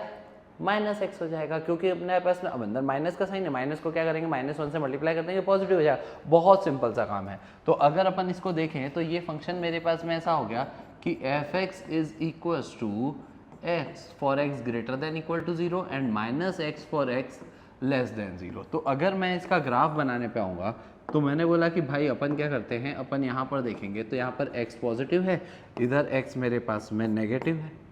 अब अगर मैं 0 रखूँगा तो 0 आ जाएगा, 1 रखूँगा तो मेरे पास में f(1) will be 1, f(2) will be 2। तो अपन ने बोला कि 1 2 ये सारे पॉइंट्स हो गए। और अगर मैं f(-1) रखता हूँ बच्चों, तो -1 रखूँगा तो x is <0 के लिए क्या है? -x है, तो इट विल बी -(-1)। तो वो 1 होगा, क्योंकि एफ ऑफ -1 जो होगा वो मॉड ऑफ -1 होगा, जो कि 1 हो जाएगा। एफ ऑफ -2 देखूंगा तो मॉड ऑफ -2 वो कितना हो जाएगा, 2 हो जाएगा। तो अगर मैं -1 रखता हूँ तो भी मेरे पास आउटपुट में क्या आएगा, 1। -2 रखूंगा तो आउटपुट में क्या आएगा, 2। तो ये पॉइंट होगा -1, ये पॉइंट होगा -2, 2। अब इन सभी पॉइंट्स को अगर मैं ज्वाइन करके लाइन बना दूंगा तो वो ऐसी बन जाएगी। तो ऐसा वी टाइप का कर्व बन जाता है आपका मॉड एक्स के अंदर। और मॉड एक्स की खासियत क्या हो गई, पहली खासियत मॉड एक्स की हो गई कि हमारे पास आउटपुट हमेशा क्या आएगा, पॉजिटिव आएगा, आउटपुट कभी भी नेगेटिव नहीं आएगा। तो अगर एक्स की वैल्यू देखूंगा तो एक्स जो है, x can belong to any real number, पर हमारे पास जो एफ एक्स है वो क्या है, वो है मॉड एक्स। और मॉड एक्स क्या होगा, ऑलवेज पॉजिटिव, या फिर 0 भी हो सकता है। तो इसका मतलब मेरे पास रेंज के अंदर क्या आ जाएगा, रेंज के अंदर 0 से इन्फिनिटी तक ही आएगा। और डोमेन क्या आ रहा था, x तो पॉजिटिव भी हो सकता है और नेगेटिव भी, तो डोमेन आ रहा है -इन्फिनिटी से infinity. This is your modulus function बच्चों, ठीक है। तो यहाँ पर यही देखे रखा है, वी टाइप का कर्व बन जाता है इसका, डोमेन के अंदर और रियल नंबर्स, और रेंज जो आएगी वो 0 से इन्फिनिटी तक आ जाएगी। फिर अपन चलते हैं अगले फंक्शन पे। अगला फंक्शन मेरे पास कहलाता है सिग्नम फंक्शन। बेसिकली आपका जो सिग्नम फंक्शन होता है उसको अपन समझते हैं कि वो क्या होता है। तो what is signum function, signum function होता है f x is equals to mod x upon x जब एक्स की वैल्यू 0 नहीं है, और अगर एक्स 0 है तो इसका आउटपुट होता है 0, ठीक है। अब यहाँ पे मत बोला कि सर 0 हो गया तो 0/0, अरे 0 नहीं है तभी डिफाइंड है मॉड एक्स अपॉन एक्स। अब मॉड एक्स अभी हाल अपन ने देखा मॉड्यूलस फंक्शन, मॉड्यूलस फंक्शन क्या बोल रहा था, अरे भाई देखो मेरी बात सुनो, बहुत इजी सी, बहुत देसी सी भाषा है। मॉड एक्स वाला फंक्शन क्या बोल रहा है, जब एक्स हमारे पास में क्या है, जब x हमारे पास में पॉजिटिव है तो हमारे पास आउटपुट में क्या आ जाएगा, वही वैल्यू आ जाएगी, पर अगर x नेगेटिव है तो माइनस ऑफ दैट वैल्यू आ जाएगी। तो अब यहाँ पर 0 नहीं है, बस इतना बोल रहा है, पॉजिटिव नेगेटिव के लिए तो कुछ नहीं बोल रहा। तो मैंने इसी को तोड़ दिया, मैंने बोला भाई 2 केस बना लेते हैं। एक केस बनाते हैं जब x पॉजिटिव है, पॉजिटिव होगा तो मॉड x क्या हो जाएगा, x, तो ये x अपॉन x हो जाएगा 1। जब x 0 है तो डिफाइंड ही है कि वैल्यू कितनी है, 0, पर अगर x नेगेटिव है तो मॉड x कितना होता है, -x, नीचे वाला x एज इट इज, इससे कैंसिल करूंगा, आंसर क्या आएगा, -1। तो मैंने बोला इससे मैं बोल सकता हूँ कि सिग्नम फंक्शन बेसिकली 1 है फॉर x ग्रेटर देन 0, 0 है for x equals to 0 and -1 है फॉर x लेस देन 0। शांति बेटा शांति, एक बार और समझते हैं। बहुत ही सिंपल, बहुत ही आसान और बहुत ही प्यारा सा टॉपिक है सिग्नम फंक्शन, बहुत शांति से समझने की कोशिश करो। सिग्नम फंक्शन का फंक्शन हमारे पास में कर्व क्या है, हमारे पास में उसका बेसिक आइडियोलॉजी है कि f x is equal to mod x upon x है। कब है ऐसा, जब एक्स की वैल्यू 0 नहीं है, और हमारे पास में वो 0 है। कब है ऐसा, जब एक्स की वैल्यू 0 है। तो अब मैंने बोला कि जब एक्स की वैल्यू 0 नहीं है तो वो है मॉड एक्स अपॉन एक्स। अब मॉड एक्स वाला फंक्शन अभी अपन ने देखा, मॉड एक्स वाला फंक्शन क्या बोल रहा था कि जब एक्स पॉजिटिव है तो मॉड एक्स क्या है, x है, जब x नेगेटिव है तो मॉड x क्या है, -x है। तो यहाँ पर इन्होंने डिफाइन तो करा नहीं है, तो मैंने ही डिफाइन कर दिया कि मैंने 3 अलग अलग केसेस ले लिए कि एक केस ले लिया x जब ग्रेटर देन 0 होगा, x इक्वल टू 0 होगा और x लेस देन 0 होगा। तो अगर मैं देखूंगा तो मैंने अभी हाल देखा कि जब x ग्रेटर देन 0 होता है तो मॉड x तो x के बराबर होता है, जब x लेस देन 0 होता है तो मॉड x -x के बराबर होता है, ठीक है। 0 के ऊपर तो डिफाइन ही कर रखा है उसने कि 0 है। तो जब मेरे पास में x ग्रेटर देन 0 हो गया तो मॉड x के पे x लिख लिया, तो x अपॉन x से x कैंसिल हो गया, 1 आ जाएगा। फिर x इक्वल टू 0 पे 0 हो गया, पर जब हमारे पास x की वैल्यू क्या हो गई, नेगेटिव हो गई, लेस देन 0, तो मॉड x कितना होगा, -x होगा, है ना। तो -x और नीचे x हो जाएगा तो वो -1 आ जाएगा। इसको एक तरीके से और समझते हैं कि मैंने बोला कि मेरे पास में f(x) कितना है, mod x upon x for x not equals to 0 और 0 फॉर x इक्वल्स टू 0। तो अगर मैंने आपसे बोला f(3) निकालो तो आप क्या करोगे, आप ये वाले के अंदर देखोगे तो वो हो जाएगा मॉड ऑफ 3 अपॉन 3। तो आप बोलोगे सर मॉड ऑफ 3 कितना होता है, मॉड ऑफ 3 3 होता है प्यारे बच्चों, अच्छे बच्चों, नन्हे और मुन्ने बच्चों। तो 3 से 3 की मृत्यु हो जाएगी, बचेगा 1, तो f(3) की वैल्यू हो गई 1। अगर मैं ऐसे ही f(-4) निकालता हूँ तो that will be mod of -4 upon 4, -4। तो मॉड ऑफ -4 कितना हो जाएगा, 4। और नीचे डिनोमिनेटर में -4, इससे इसकी मृत्यु हो जाएगी, एक माइनस का साइन बच जाएगा तो -1 बचेगा। तो सिंपल सा लॉजिक क्या हो गया, जब पॉजिटिव नंबर होगा भले 2 हो, 3 हो, 10 हो, 50 हो, 10.3 हो, तो हमारे पास 1 नहीं आएगा। और जब हमारे पास नेगेटिव नंबर होगा तो ऊपर मॉड क्या हो जाएगा, वो पॉजिटिव हो जाएगा और नीचे तो नेगेटिव ही रहेगा, तो हमारे पास वो नंबर से नंबर कैंसिल हो जाएगा, एक माइनस का साइन बच जाएगा। और अगर आपसे पूछा f(0) कितना हो, तो डिफाइन ही होता कि 0 पे वैल्यू 0 है। आई बात समझ में, वेरी इजी। तो इसीलिए अपने पास में क्या हो गया, जब x पॉजिटिव है तो वैल्यू 1 है, जब x इक्वल टू 0 है तो वैल्यू 0 है, जब x नेगेटिव है तो वैल्यू -1 है।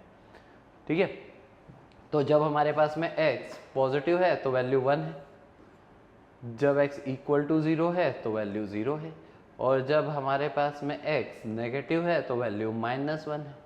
बस, तो आउटपुट में हमारे पास 3 ही वैल्यू है, -1, 0 और 1, तो इसकी रेंज हो जाएगी -1, 0, 1। डोमेन में क्या क्या आ सकता है, डोमेन में कुछ भी आ सकता है, पॉजिटिव नंबर भी आ सकता है, नेगेटिव नंबर भी आ सकता है और 0 भी आ सकता है। फिर आता है बहुत ही सुंदर सा फंक्शन जिसे अपन बोलते हैं ग्रेटेस्ट इंटीजर फंक्शन।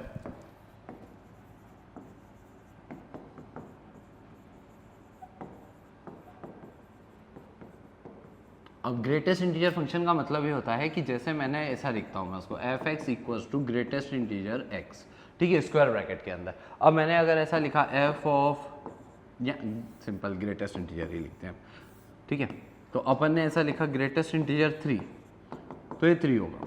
अगर ग्रेटेस्ट इंटीजर 2.2 लिखूंगा तो ये 2 होगा। अगर ग्रेटेस्ट इंटीजर 2.9 लिखूंगा तो भी 2 होगा। अब देखो क्रक्स क्या हो गया, मेरे को केवल इंटीजर वैल्यू चाहिए, तो ग्रेटेस्ट इंटीजर फंक्शन को डिफाइन करते हैं। तो let us define greatest integer function.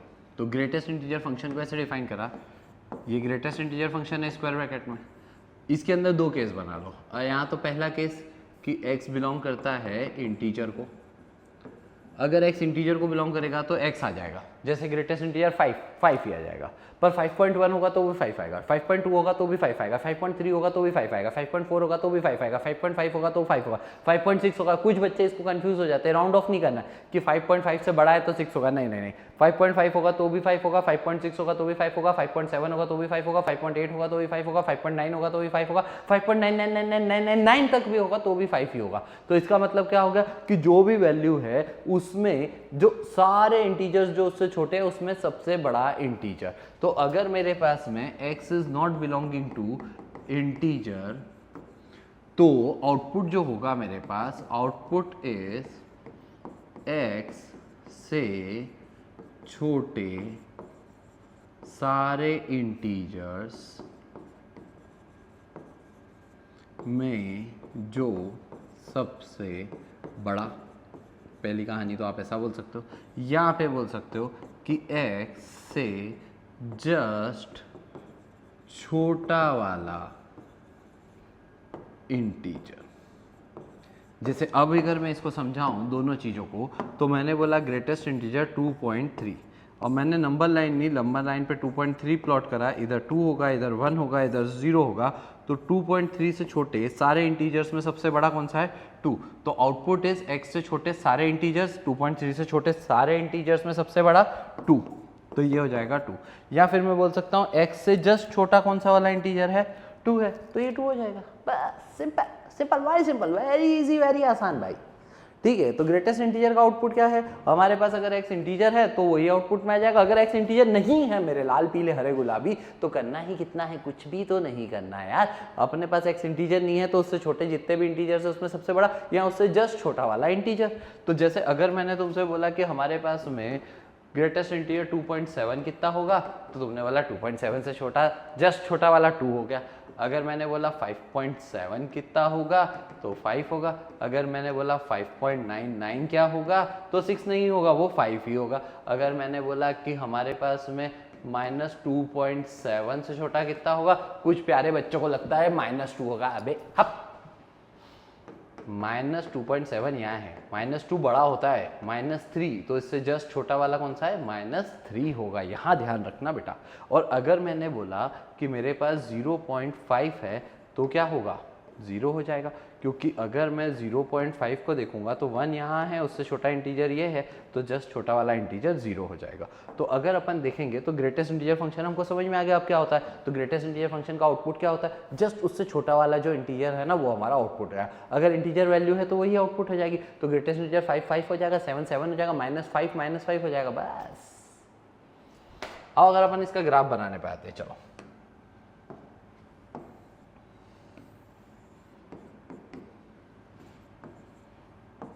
0 1 2 -1 -2। सबसे पहले चलते हैं यहाँ पर। 0 डालूंगा तो आउटपुट क्या आएगा 0, 0.1 डालूंगा तो क्या आएगा, उससे छोटा है 0, 0.2 डालूंगा तो भी 0, बस यहाँ तक 0 होगा। पर जैसे ही अगर मैंने 1 डाला तो अब आउटपुट में क्या हो जाएगा, 1 आ जाएगा। ठीक है, फिर हमारे पास 1.1 का भी आउटपुट क्या आएगा, 1 ही आएगा। 1.2 का 1.3 1.99 तक आउटपुट क्या आएगा 1।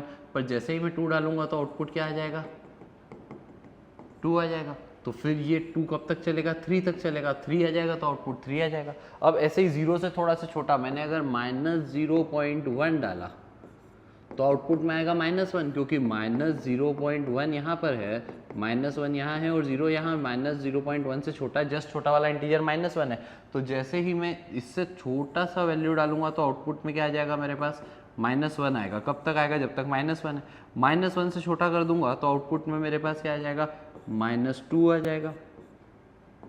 वो कब तक आएगा, -2 तक आएगा। तो ये ऐसा ग्राफ बनता है। This graph is called step wise graph.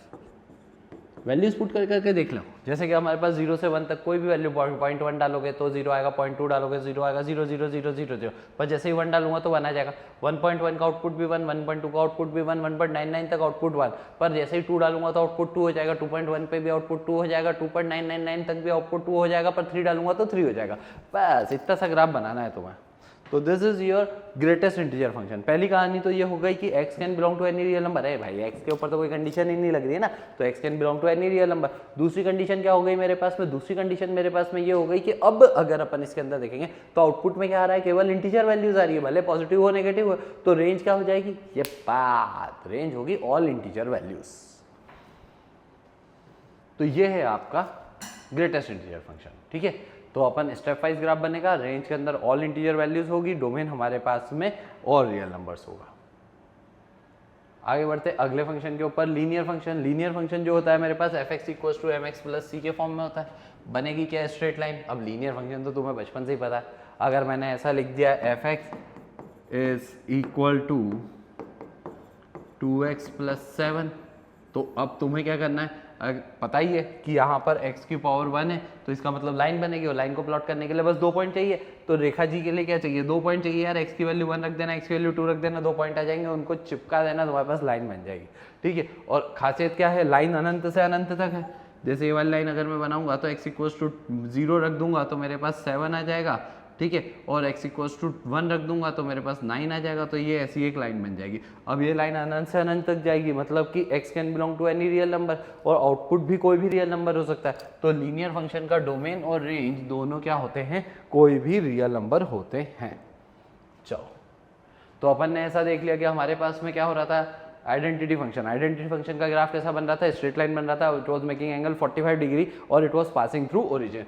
दूसरा कांस्टेंट फंक्शन, उसका ग्राफ ऐसा हॉरिजॉन्टल लाइन बन रहा था। उसकी खासियत क्या थी, उसकी रेंज केवल वो कांस्टेंट वैल्यू ही थी, इनपुट के अंदर कुछ भी आ सकता है, तो डोमेन और रियल नंबर्स था। मॉड्यूलस फंक्शन, मॉड्यूलस फंक्शन के अंदर क्या हो रहा था, मॉड ऑफ x का आउटपुट हमेशा पॉजिटिव वैल्यू थी। हमारे पास मॉड -5 जो था 5 आ रहा था, तो और अगर x पॉजिटिव है तो आउटपुट वही रहेगा, x नेगेटिव है तो क्या लगा देंगे, एक माइनस का साइन लगा। तो ऐसा वी कर्व बन रहा था हमारे पास में। फिर हमारे पास में रैशनल फंक्शन आया था जो था fx = 1/x। उसके अंदर जैसे जैसे x बढ़ेगा तो fx की वैल्यू कम होगी। तो हमारा जो ग्राफ बन रहा था वो ऐसा बन रहा था। फर्स्ट एंड थर्ड क्वाड्रेंट के अंदर उसे बोला जाता है हाइपरबोला या रेक्टेंगुलर हाइपरबोला। फिर हमारे पास में सिग्नम फंक्शन आया था। सिग्नम फंक्शन के अंदर हमारे पास क्या था, x = 0 पे 0 था, x पॉजिटिव था तो वैल्यू 1 थी, x नेगेटिव था तो हमारे पास में जो वैल्यू थी वो -1 थी। ठीक है, तो ऐसा जेड लाइन बन गई थी।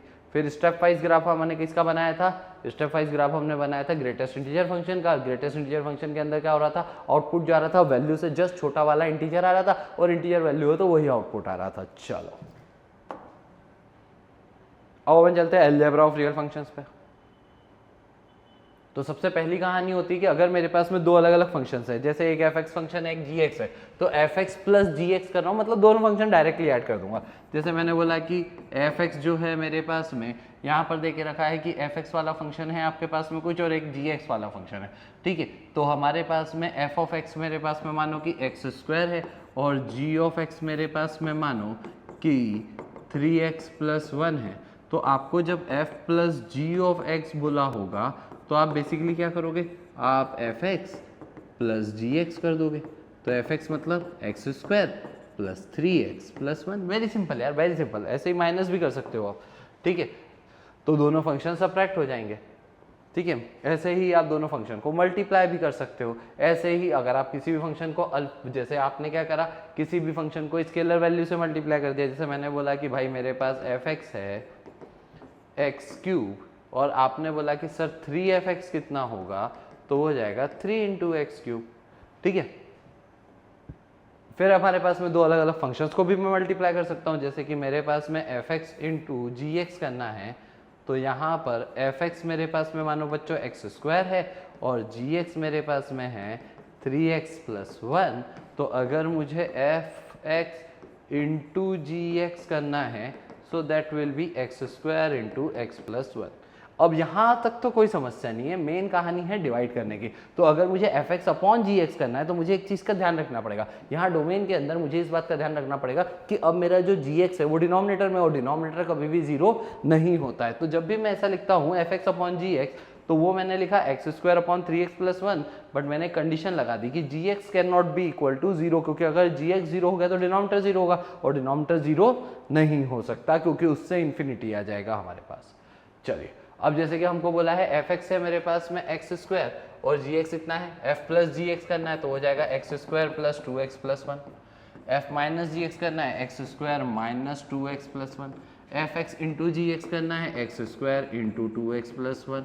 f(x) बाय gx करना है x² अपॉन 2x + 1। बस यहाँ पर एक कंडीशन लिखनी पड़ेगी आपको कि 2x + 1 is not equal to 0, this implies x is not equal to -1/2, ठीक है। बाकी सबके अंदर कोई समस्या नहीं है, क्योंकि वहां पर ऐसी कोई कंडीशन की आवश्यकता हमें नहीं पड़ रही, क्योंकि इसके अंदर x कुछ भी हो सकता है, इसमें भी x कुछ भी हो सकता है, इसमें भी x कुछ भी हो सकता है, ठीक है।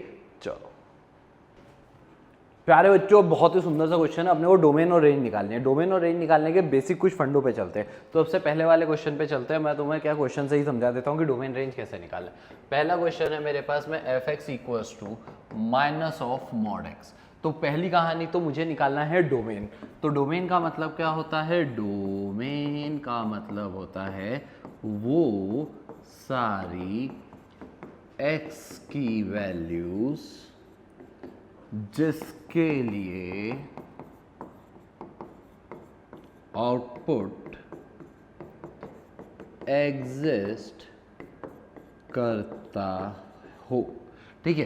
तो डोमेन होता है वो सारी x की वैल्यू जिसके लिए आउटपुट एग्जिस्ट करता हो। जैसे कि अब मेरे पास में क्या होता है कि मेरे पास में fx = -(mod(x) है। अब x की वैल्यू मैं पॉजिटिव रखूं तो क्या होगा, कुछ भी फर्क नहीं पड़ेगा, आ जाएगा आउटपुट।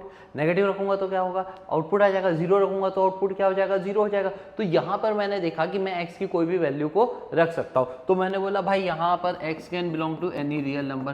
तो मेरा जो डोमेन हो जाएगा वो हो जाएगा और रियल नंबर्स। अब बचती है बात रेंज निकालने के लिए। तो रेंज निकालने के लिए मैंने बोला कि भाई लॉजिक समझता हूँ, ठीक है। मॉड ऑफ x हमेशा क्या देगा, पॉजिटिव रियल नंबर, ठीक है, इंक्लूडिंग 0। तो मॉड ऑफ x की value will be greater than equal to 0। पर क्या यहाँ पर मॉड ऑफ x है, नहीं है बच्चों, यहाँ पर क्या है, minus of mod of x। तो अगर मैं मल्टीप्लाई कर दूंगा -1 से, तो minus of mod of x। अब मॉड ऑफ x का आउटपुट क्या था, पॉजिटिव था। हर पॉजिटिव नंबर के आगे माइनस लग जाएगा तो क्या हो जाएगा, नेगेटिव नंबर आ जाएगा। 0 के आगे माइनस लग जाएगा तो -0 तो 0 ही होता है। तो यहाँ पर minus of mod x will be less than equal to 0। वैसे भी अपने को पता है कि जब अपन नेगेटिव नंबर से मल्टीप्लाई करते हैं तो इनइक्वालिटी का साइन चेंज हो जाता है। तो ग्रेटर देन इक्वल टू 0 का लेस देन इक्वल टू 0 हो गया। तो minus of mod of x वो किसकी वैल्यू है, fx की। मतलब कि fx की वैल्यू क्या होगी, लेस देन इक्वल टू 0। तो यहाँ प्यारे बच्चों मेरे पास में जो रेंज आएगी वो आएगी -∞ से 0 तक, क्योंकि मुझे मिल गया कि नेगेटिव वैल्यूज ही आएंगी बस, ठीक है। 0 आ सकता है क्योंकि जब x 0 होगा तो मॉड ऑफ x 0 हो जाएगा, माइनस लगा दूंगा तो भी 0 हो जाएगा। बेसिक सा लॉजिक समझो, देखो दिमाग थोड़ा सा लगाओगे ना तो ईजी हो जाएगा। क्या हो रहा है, मॉड x का आउटपुट क्या होता है, पॉजिटिव होता है, माइनस लगा दूंगा तो क्या हो जाएगा, नेगेटिव हो जाएगा। कुछ बहुत सोचने की चीज थोड़ी नहीं है इसके अंदर। अब दूसरी बात बच्ची डोमेन क्या होता है, वो सारी x की वैल्यू जिसके लिए आउटपुट एग्जिस्ट करेगा, मतलब हमारे पास आउटपुट एग्जिस्ट करना चाहिए। अब मॉड x के अंदर तो आउटपुट एग्जिस्ट कर ही जाता है, तो माइनस मॉड x में भी कर जाएगा। दूसरी कहानी की समस्या है, अब डोमेन निकालने के बेसिक कुछ रूल्स होते हैं। डोमेन निकालने के रूल्स क्या होते हैं, सबसे पहली कहानी, अगर तुम्हें बोला है कि मेरे पास में y equals to F X upon G X है, तो G X can not be zero, G X zero नहीं होगा। जैसे अगर मुझसे बोला है कि find domain of 2x plus 3 है ना, f x equals to 2x plus 3 upon x minus 3, तो अब मैंने बोला कि भाई देखो अब इसके अंदर x माइनस 3 जो हो सकता है वो जीरो नहीं होगा, बाकी कुछ भी चलेगा, मतलब x 3 नहीं होगा। तो यहाँ मेरे पास जो डोमेन आ जाएगा वो क्या आ जाएगा, न्यूमरेटर में तो कुछ भी आ सकता है, तो और रियल नंबर्स 3 को छोड़ के। तो आपका डोमेन का पहला रूल क्या हो गया, denominator can not be equal to 0। दूसरे रूल पे चलते हैं अपन। डोमेन का दूसरा रूल हो जाता है कि मेरे पास अगर y इक्वल्स टू ऐसा लिखा है रूट ऑफ एफ एक्स, तो अपने पास में क्या होता है, रूट का आउटपुट हमेशा पॉजिटिव वैल्यू होती है, और रूट के अंदर होता भी पॉजिटिव है। रूट के अंदर अगर नेगेटिव नंबर आ जाता है तो उसे बोला जाता है इमेजिनरी नंबर।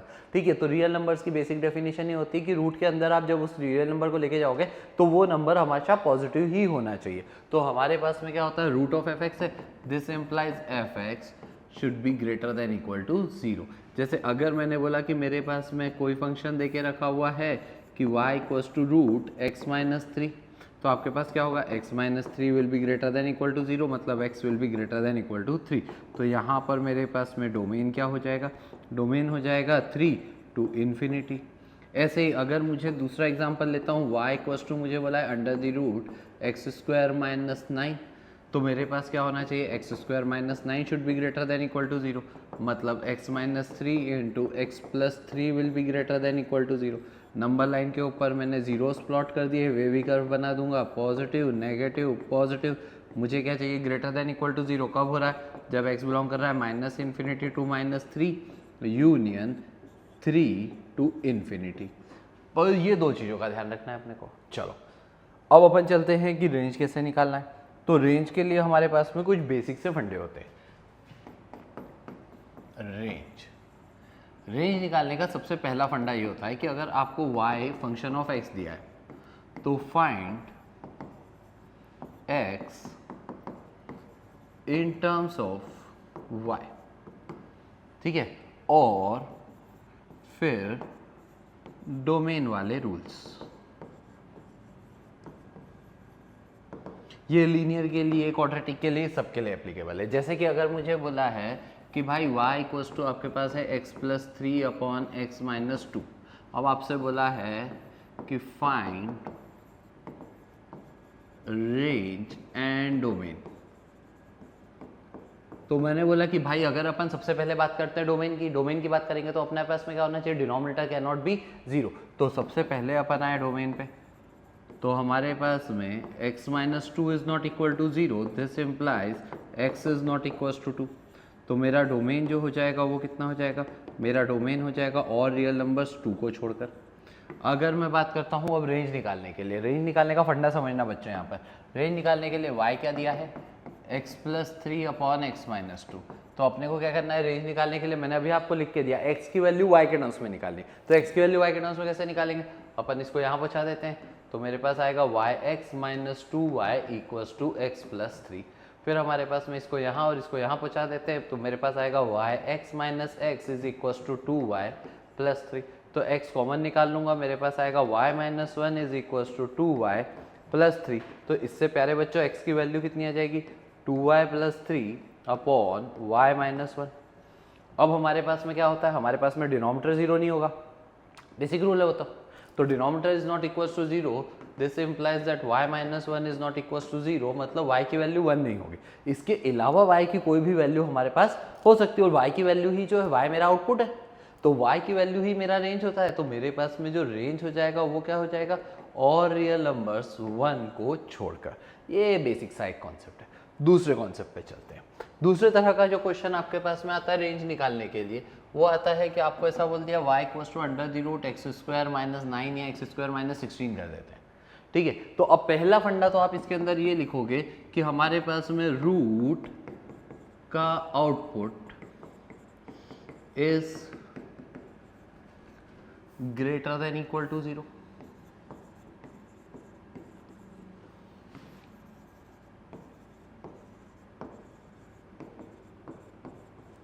तो दिस इम्प्लाइज y जो होना चाहिए वो मेरे पास ग्रेटर देन इक्वल टू 0 होना चाहिए, कंडीशन 1। अब फिर से वही काम क्या करना है अपने को, x की वैल्यू किसके टर्म्स में निकालनी है, y के टर्म्स में। तो मैंने बोला दिस इम्प्लाइज एंड y जो है मेरे पास वो कितना है, under the root x square minus 16, square कर देता हूँ मैं। तो मेरे पास वाई स्क्वायर की वैल्यू कितनी हो जाएगी, एक्स स्क्वायर माइनस 16। तो एक्स स्क्वायर मेरे पास में कितना हो जाएगा, वाई स्क्वायर प्लस 16। तो अब अगर मैं इससे देखूंगा तो x की वैल्यू कितनी हो जाएगी, अंडर द रूट के अंदर वाई स्क्वायर प्लस 16। अब रूट के अंदर की वैल्यू क्या होनी चाहिए, पॉजिटिव। तो this implies y square plus 16 should be greater than equals to 0। This is applicable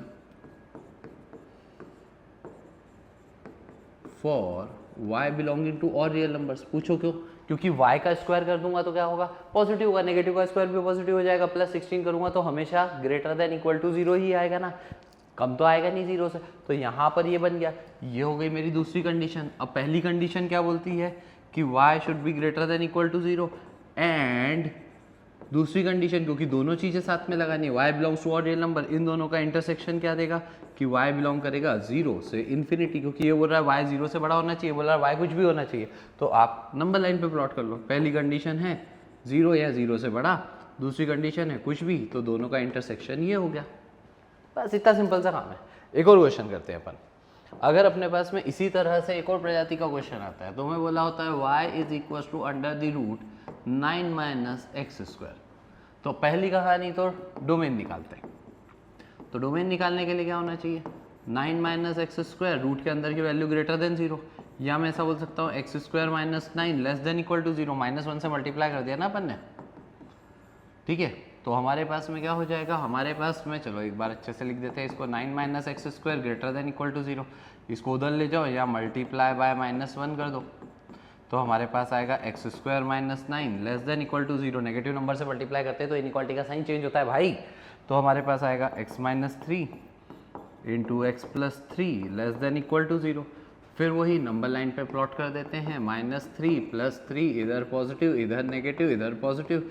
तो मुझे क्या चाहिए, लेस देन इक्वल टू 0, मतलब कि x बिलोंग किसको करेगा, -3 से 3 तक। अब मुझे डोमेन तो आ गया, ये क्वेश्चन आता ही है ना, स्कूल वालों का फेवरेट होता है, या तो 9 माइनस एक्स स्क्वायर दे देंगे, या 16 माइनस एक्स स्क्वायर दे देंगे, या 25 माइनस एक्स स्क्वायर दे देंगे। और अगर 7 माइनस एक्स स्क्वायर दे दिया तो लल्ला रोने मत बैठना, वो रूट 7 का स्क्वायर हो जाएगा, ठीक है। चलो, तो अब अगर अपन इसके अंदर देखेंगे तो ये आ गया हमारे पास में। अब अपने को इसकी रेंज निकालनी है, रेंज निकालनी है तो y कितना है, under the root of 9 minus x square. पहली कहानी तो रूट का आउटपुट पॉजिटिव, रूट का output positive, this implies that y is greater than equal to 0। ये इक्वेशन नंबर 1। दूसरा, अब y इक्वल्स टू कितना है, 9 माइनस एक्स स्क्वायर। फिर इसको इधर ले जाएंगे तो हमारे पास स्क्वायर कर देते हैं, तो y स्क्वायर हो जाएगा 9 माइनस एक्स स्क्वायर। तो मेरे पास में एक्स स्क्वायर की वैल्यू आ जाएगी 9 माइनस वाई स्क्वायर, तो x आ जाएगा under the root 9 minus y square. अब फिर वही कहानी, रूट के अंदर की वैल्यू हमारे पास पॉजिटिव होती है, तो रूट के अंदर की वैल्यू पॉजिटिव हो जाएगी, तो 9 minus y square is greater than equal to 0। तो वही हमारे पास में हो जाएगा जो x के अंदर था, y square minus 9 less than equal to 0, y minus 3 into y plus 3 less than equal to 0। Number line के ऊपर -3 प्लस 3, इधर पॉजिटिव इधर नेगेटिव इधर पॉजिटिव। तो ये मुझे बोल रहा है मुझे क्या चाहिए, लेस देन इक्वल टू 0 चाहिए। तो इससे मेरे पास में आ जाएगा कि y बिलोंग्स टू -3 to 3, ये कंडीशन नंबर 2। अब कंडीशन नंबर 1 क्या थी मेरे पास में, y greater than equal to 0। अभी दोनों कंडीशंस को मैं नंबर लाइन पे प्लॉट कर देता हूँ। पहली कंडीशन है कि हमारे पास में y is greater than equal to 0। दूसरी कंडीशन है हमारे पास में कि y लाइज बिटवीन -3 to +3, दोनों का इंटरसेक्शन ये हो जाएगा। तो इंटरसेक्शन 1 एंड 2 से y आ जाएगा बिलोंगिंग टू 0 to 3, तो ये हमारी रेंज हो जाएगी 0 to 3। बस इतना सा काम करना है बच्चों। तो अगर अपन इसके अंदर देखेंगे तो ये वही 9 माइनस एक्स का रूट हो गया। तो अगर अपन इसके अंदर डोमेन देखेंगे सेकंड वाले के अंदर, तो मेरे पास में क्या हो जाएगा 9 minus x is greater than equal to 0, मतलब 9 दिस, तो दिस इम्प्लाइज एक्स की value less than equal to 9, तो डोमेन ही आ गया। और रेंज निकालनी होगी तो y equals to 9 minus x का रूट, तो हमारे पास में स्क्वायर कर देंगे y square equals to 9 minus x, इधर x को ले आएंगे वो हो जाएगा 9 माइनस वाई स्क्वायर। अब हमारे पास में यहाँ पर x की वैल्यू क्या है 9 से छोटी है ना, तो हमारे पास में इससे आ जाएगा दिस इम्प्लाइज 9 माइनस, या फिर इसमें एक बहुत ही बेसिक सा लॉजिक बताऊँगा तुम्हें, इतना भी दिमाग नहीं लगाना पड़ेगा, वो बता देता हूँ तुम्हें, थोड़ा सा इतना सा सोच लोगे तो भी हो जाएगा। देखो मेरी बात सुना, x की वैल्यू 9 से छोटी ही होगी, इतनी बात तो पक्की हो गई। अब x की वैल्यू 9 से छोटी होगी तो कहाँ तक चल जाएगी, कहीं तक भी चली जाएगी। अब अगर x की वैल्यू मैं 9 रख दूंगा तो 9 माइनस 9 कितना हो जाएगा 0। अब x की वैल्यू अगर मैंने 8 रखी तो 9 माइनस 8 कितना हो जाएगा 1। x की वैल्यू मैंने 8 रख दी तो 9 माइनस 8 हो जाएगा 1। अगर x की वैल्यू मैंने 7 रख दी तो 9 माइनस 7 हो जाएगा √2, है क्या। तो अगर अपन देखेंगे x की वैल्यू मैंने -5 रख दी तो 9 माइनस ऑफ माइनस प्लस 5 हो जाएगा, तो ये वैल्यू बढ़ती ही जा रही है। मिनिमम कितनी वैल्यू आ रही है 0, है कि नहीं। वो कब आ रही है, जब x की वैल्यू कितनी रख दी मैंने 9 के अलावा अगर मैं कोई भी वैल्यू रखता जाऊंगा तो ये वैल्यू अंदर हमारे पास में क्या होगी, बढ़ती है, क्योंकि 9 से बड़ी वैल्यू तो मैं रख नहीं सकता क्योंकि उससे तो नेगेटिव हो जाएगा। आई बस समझ में आई। तो अब हमारे पास में क्या हो जाएगा 9 माइनस एक्स जो होना चाहिए वो पॉजिटिव होना चाहिए। पॉजिटिव नंबर का रूट क्या होगा, पॉजिटिव ही होगा, ठीक है। तो this implies that y will be greater than equal to 0। Equal to 0 कब होगा 9 पे। अब माइनस इन्फिनिटी रख दूंगा तो 9 माइनस ऑफ माइनस इन्फिनिटी क्या हो जाएगा, बहुत बड़ा नंबर का रूट हो जाएगा, तो बहुत बड़ा नंबर आ जाएगा, तो इन्फिनिटी तक पहुंच जाएंगे।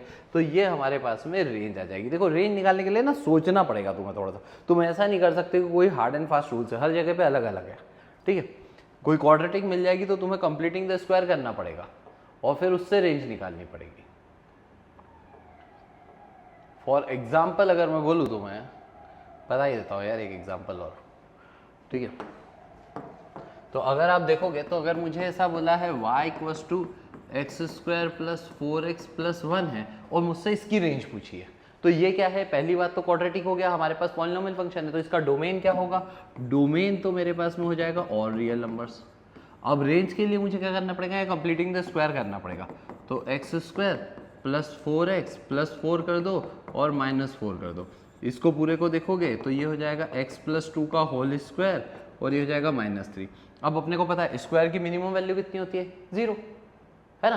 तो अब अगर इसको यहाँ पे x के पे -2 रखूंगा, -2 प्लस 2 क्या हो जाएगा 0 हो जाएगा, स्क्वायर की मिनिमम वैल्यू 0 हो जाएगी। अब जब स्क्वायर 0 हो जाएगा तो ये y की मिनिमम वैल्यू कितनी हो जाएगी मेरे पास -3, और y की मैक्सिमम वैल्यू मैं देखूंगा तो कहाँ तक जाएगी, वो तो इन्फिनिटी तक जा सकती है, क्योंकि स्क्वायर की मैक्सिमम वैल्यू इन्फिनिटी है, इन्फिनिटी -3 करूंगा तो 3 हो जाएगा, तो y की maximum value will B tending towards 3 infinity. तो मेरे पास जो रेंज आ जाएगा वो रेंज यहाँ पर कितनी आ जाएगी -3 to infinity. This is how you can find the range, ठीक है बेटा। तो आपको क्या करना पड़ेगा, यहाँ पे कंप्लीटिंग द स्क्वायर करना पड़ेगा। तो रेंज निकालने का कोई ऐसा एक तरीका नहीं है, रेंज निकालने के लिए आपको क्वेश्चन टू क्वेश्चन वेरी करना पड़ेगा। आपको y की मैक्सिमम मिनिमम वैल्यूज निकालनी पड़ेगी या फिर आपको x की वैल्यू y के टर्म्स में निकालनी पड़ेगी। चलो फिर अपने पास में the function is defined by fx equals to 2x minus 5, right down the values of f of 0। तो f ऑफ 0 कितना हो जाएगा 2 into 0 -5 that is -5। f of 7 तो 7 निकालूंगा 2 इंटू 7 -5, तो 14 में से 5 गए तो 9 बचे। f ऑफ -3 निकालूंगा तो हो जाएगा 2 into -3 -5 that is -6 -5 that is -11। फिर अगला क्वेश्चन है find the range and domain और range of each of the function fx equals to 2 - 3x। तो हमारे पास में क्या हो जाएगा, पहले वाले के लिए y इक्वल्स टू या fx इक्वल्स टू y ले लेते हैं यार, सिंपल लिखता है बस, मेरे को लिखने का आलस है। y equals to 2 - 3x linear function है, कहाँ तक जाएगा इन्फिनिटी से इन्फिनिटी तक, तो x कैन बिलोंग्स टू और रियल नंबर्स। तो हमारे पास में जो डोमेन आ जाएगा वो आ जाएगा और रियल नंबर्स, और अपन यहाँ लिख देंगे लीनियर फंक्शन है। अगर आप देखोगे तो x की वैल्यू कितनी हो जाएगी, इसको इधर ले जाओगे तो हो जाएगा 2 - y/3। तो यहाँ पर भी डिनोमिनेटर में कुछ नहीं है, है ना। पहली कंडीशन डिनोमिनेटर में कुछ नहीं, रूट वाला टर्म नहीं है, और न्यूमरेटर के अंदर ये तो 2 माइनस वाई क्या हो सकता है, x रियल नंबर है तो 2 माइनस वाई भी कोई भी रियल नंबर जाएगा, तो y बिलोंग्स टू और रियल नंबर, तो रेंज भी हो जाएगी मेरे पास में और रियल नंबर। थोड़ा सा सोचना पड़ता है ना। फिर हमारे पास अगला है f x equals to x square plus 2। फिर वही कहानी हो गई, देखो मैंने बोला कि एफ एक्स कितना है मेरे पास में सेकेंड वाले के अंदर एक्स स्क्वायर प्लस 2।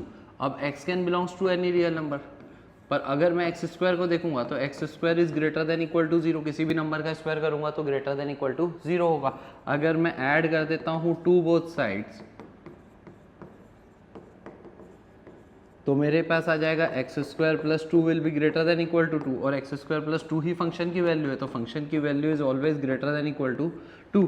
तो मेरे पास जो रेंज आ जाएगी वो क्या आ जाएगी 2 टू इन्फिनिटी। फंक्शन की वैल्यू ही तो रेंज है हमारे पास में, बस इतना इतना छोटा छोटा दिमाग लगाना और कुछ नहीं करना। फिर अगला वाला क्वेश्चन है हमारे पास में f x equals to x, linear function है, रेंज क्या है और रियल नंबर्स, डोमेन क्या है और रियल नंबर्स, क्या ये भी बताएं तुमको। चलो कोई बेसिक से क्वेश्चन कर लेते हैं। सबसे पहले let R be a relation from Q to Q defined by a comma b belonging to this Q and a minus b is integer. A comma a belongs to R, तो a minus ए करूंगा तो क्या आएगा 0। क्या 0 integer है? हाँ है। क्या 1,1 के लिए होगा, क्या 2,2 के लिए होगा, 3,3 के लिए होगा? क्या हर इंटीजर को उसी इंटीजर से माइनस करने पर एक इंटीजर मिल रहा है, मतलब 0 मिल रहा है? बोले हाँ मिल रहा है। तो अब अगर अपन इसके अंदर देखेंगे तो हमारे पास में ये करेगा, ठीक है ना। ऐसा स्टेटमेंट ही लिखना है अपने को, for a comma a belonging to R this implies a minus a which is equal to 0, this implies that 0 belongs to integer. तो ए कॉमा ए बिलोंग करेगा, मतलब ये कैसा रिफ्लेक्शन हो जाएगा, रिफ्लेक्सिव, अभी बताया था ना। अगर ए कॉमा बी बिलोंग कर रहा है तो क्या बी कॉमा ए होगा, तो अपन इसको देख लेते हैं सेकंड पार्ट को। सेकंड पार्ट के लिए मेरे पास में क्या हो जाएगा, सेकंड पार्ट के लिए मैंने बोला कि अगर ए कॉमा बी बिलोंग करता है आर को, this implies a minus b is an integer value. और वो इंटीजर पॉजिटिव भी हो सकता है नेगेटिव भी हो सकता है। मानो कि 3 माइनस 4 करा तो -1 होगा, तो 4 माइनस 3 करूंगा तो क्या आएगा +1, तो आएगा तो इंटीजर ही ना बेटा। तो this implies b minus a is negative of that integer but it is still integer, तो this implies b comma a belongs to r। Symmetric भी हो गया ये रिलेशन।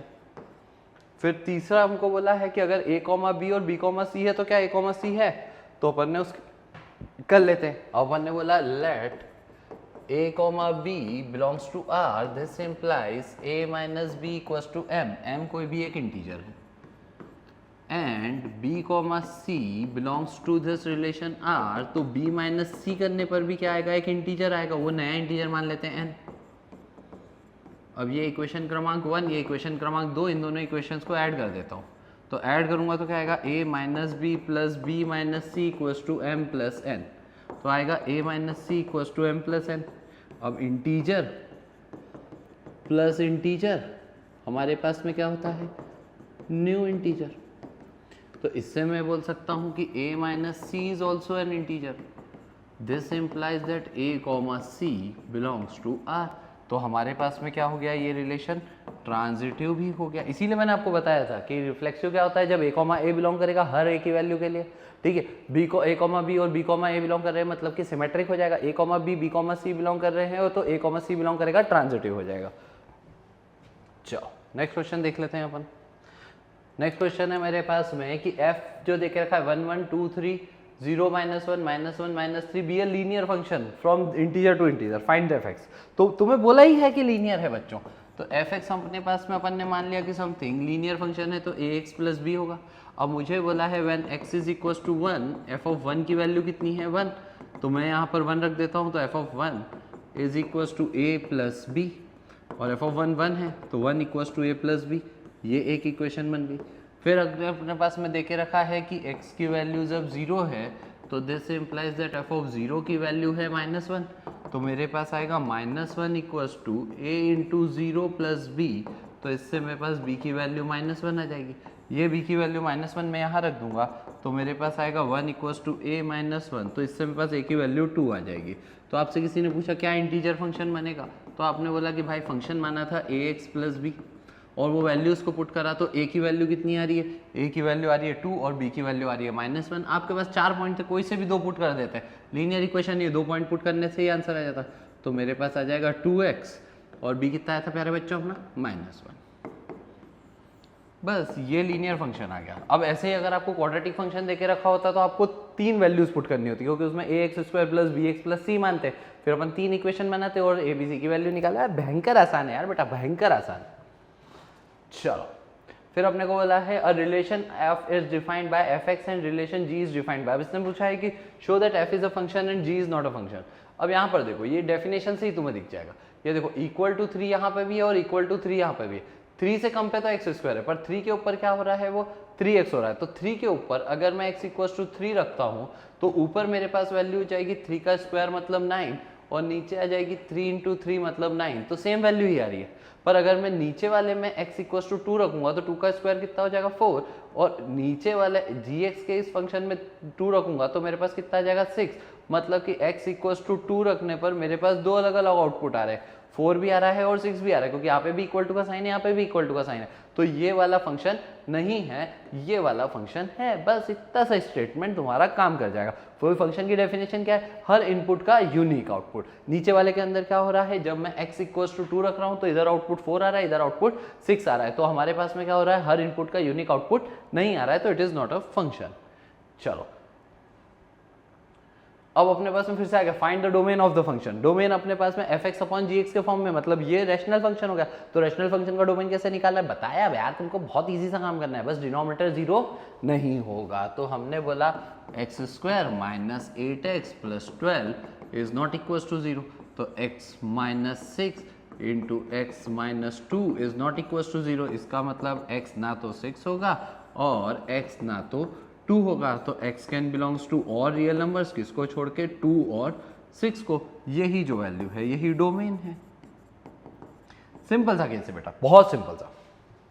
चलो अब आपको फिर से बोला domain and range of the real function fx = mod x - 1। Mod के अंदर कोई समस्या नहीं है, कुछ भी आ सकता है। तो डोमेन क्या हो जाएगा? अब तो ओरली कर लोगे तुम, और रियल नंबर्स। और मॉड ऑफ x - 1 है तो fx हमेशा क्या आएगा? पॉजिटिव आएगा। कोई और कंडीशन ही नहीं है भाई।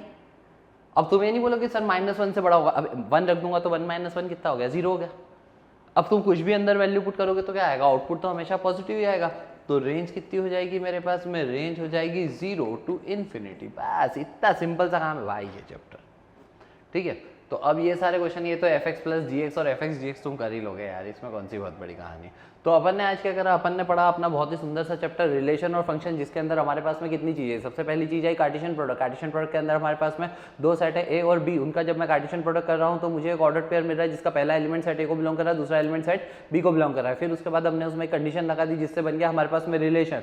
रिलेशन के अंदर एक और कंडीशन लगा दी जिससे हमारे पास में फंक्शन। फंक्शन की कंडीशन क्या थी? डोमेन वाले हर इनपुट का एक आउटपुट होगा और केवल एक ही आउटपुट होगा। डोमेन वाले सेट को जो अपन बोलते हैं प्री इमेजेस, और जिनका आउटपुट, जो आउटपुट के अंदर हमारे पास प्री इमेज एग्जिस्ट कर रही है उनको बोलते हैं इमेजेस, और जिनकी इमेजेस प्री इमेज एग्जिस्ट करती है वो वाले इमेजेस के एलिमेंट के सेट को बोलते हैं रेंज। तो अपन ने रेंज निकाली, अपन ने डोमेन निकाला, अपन ने फंक्शन निकाला। बहुत ही बढ़िया, धन्यवाद आप सभी का।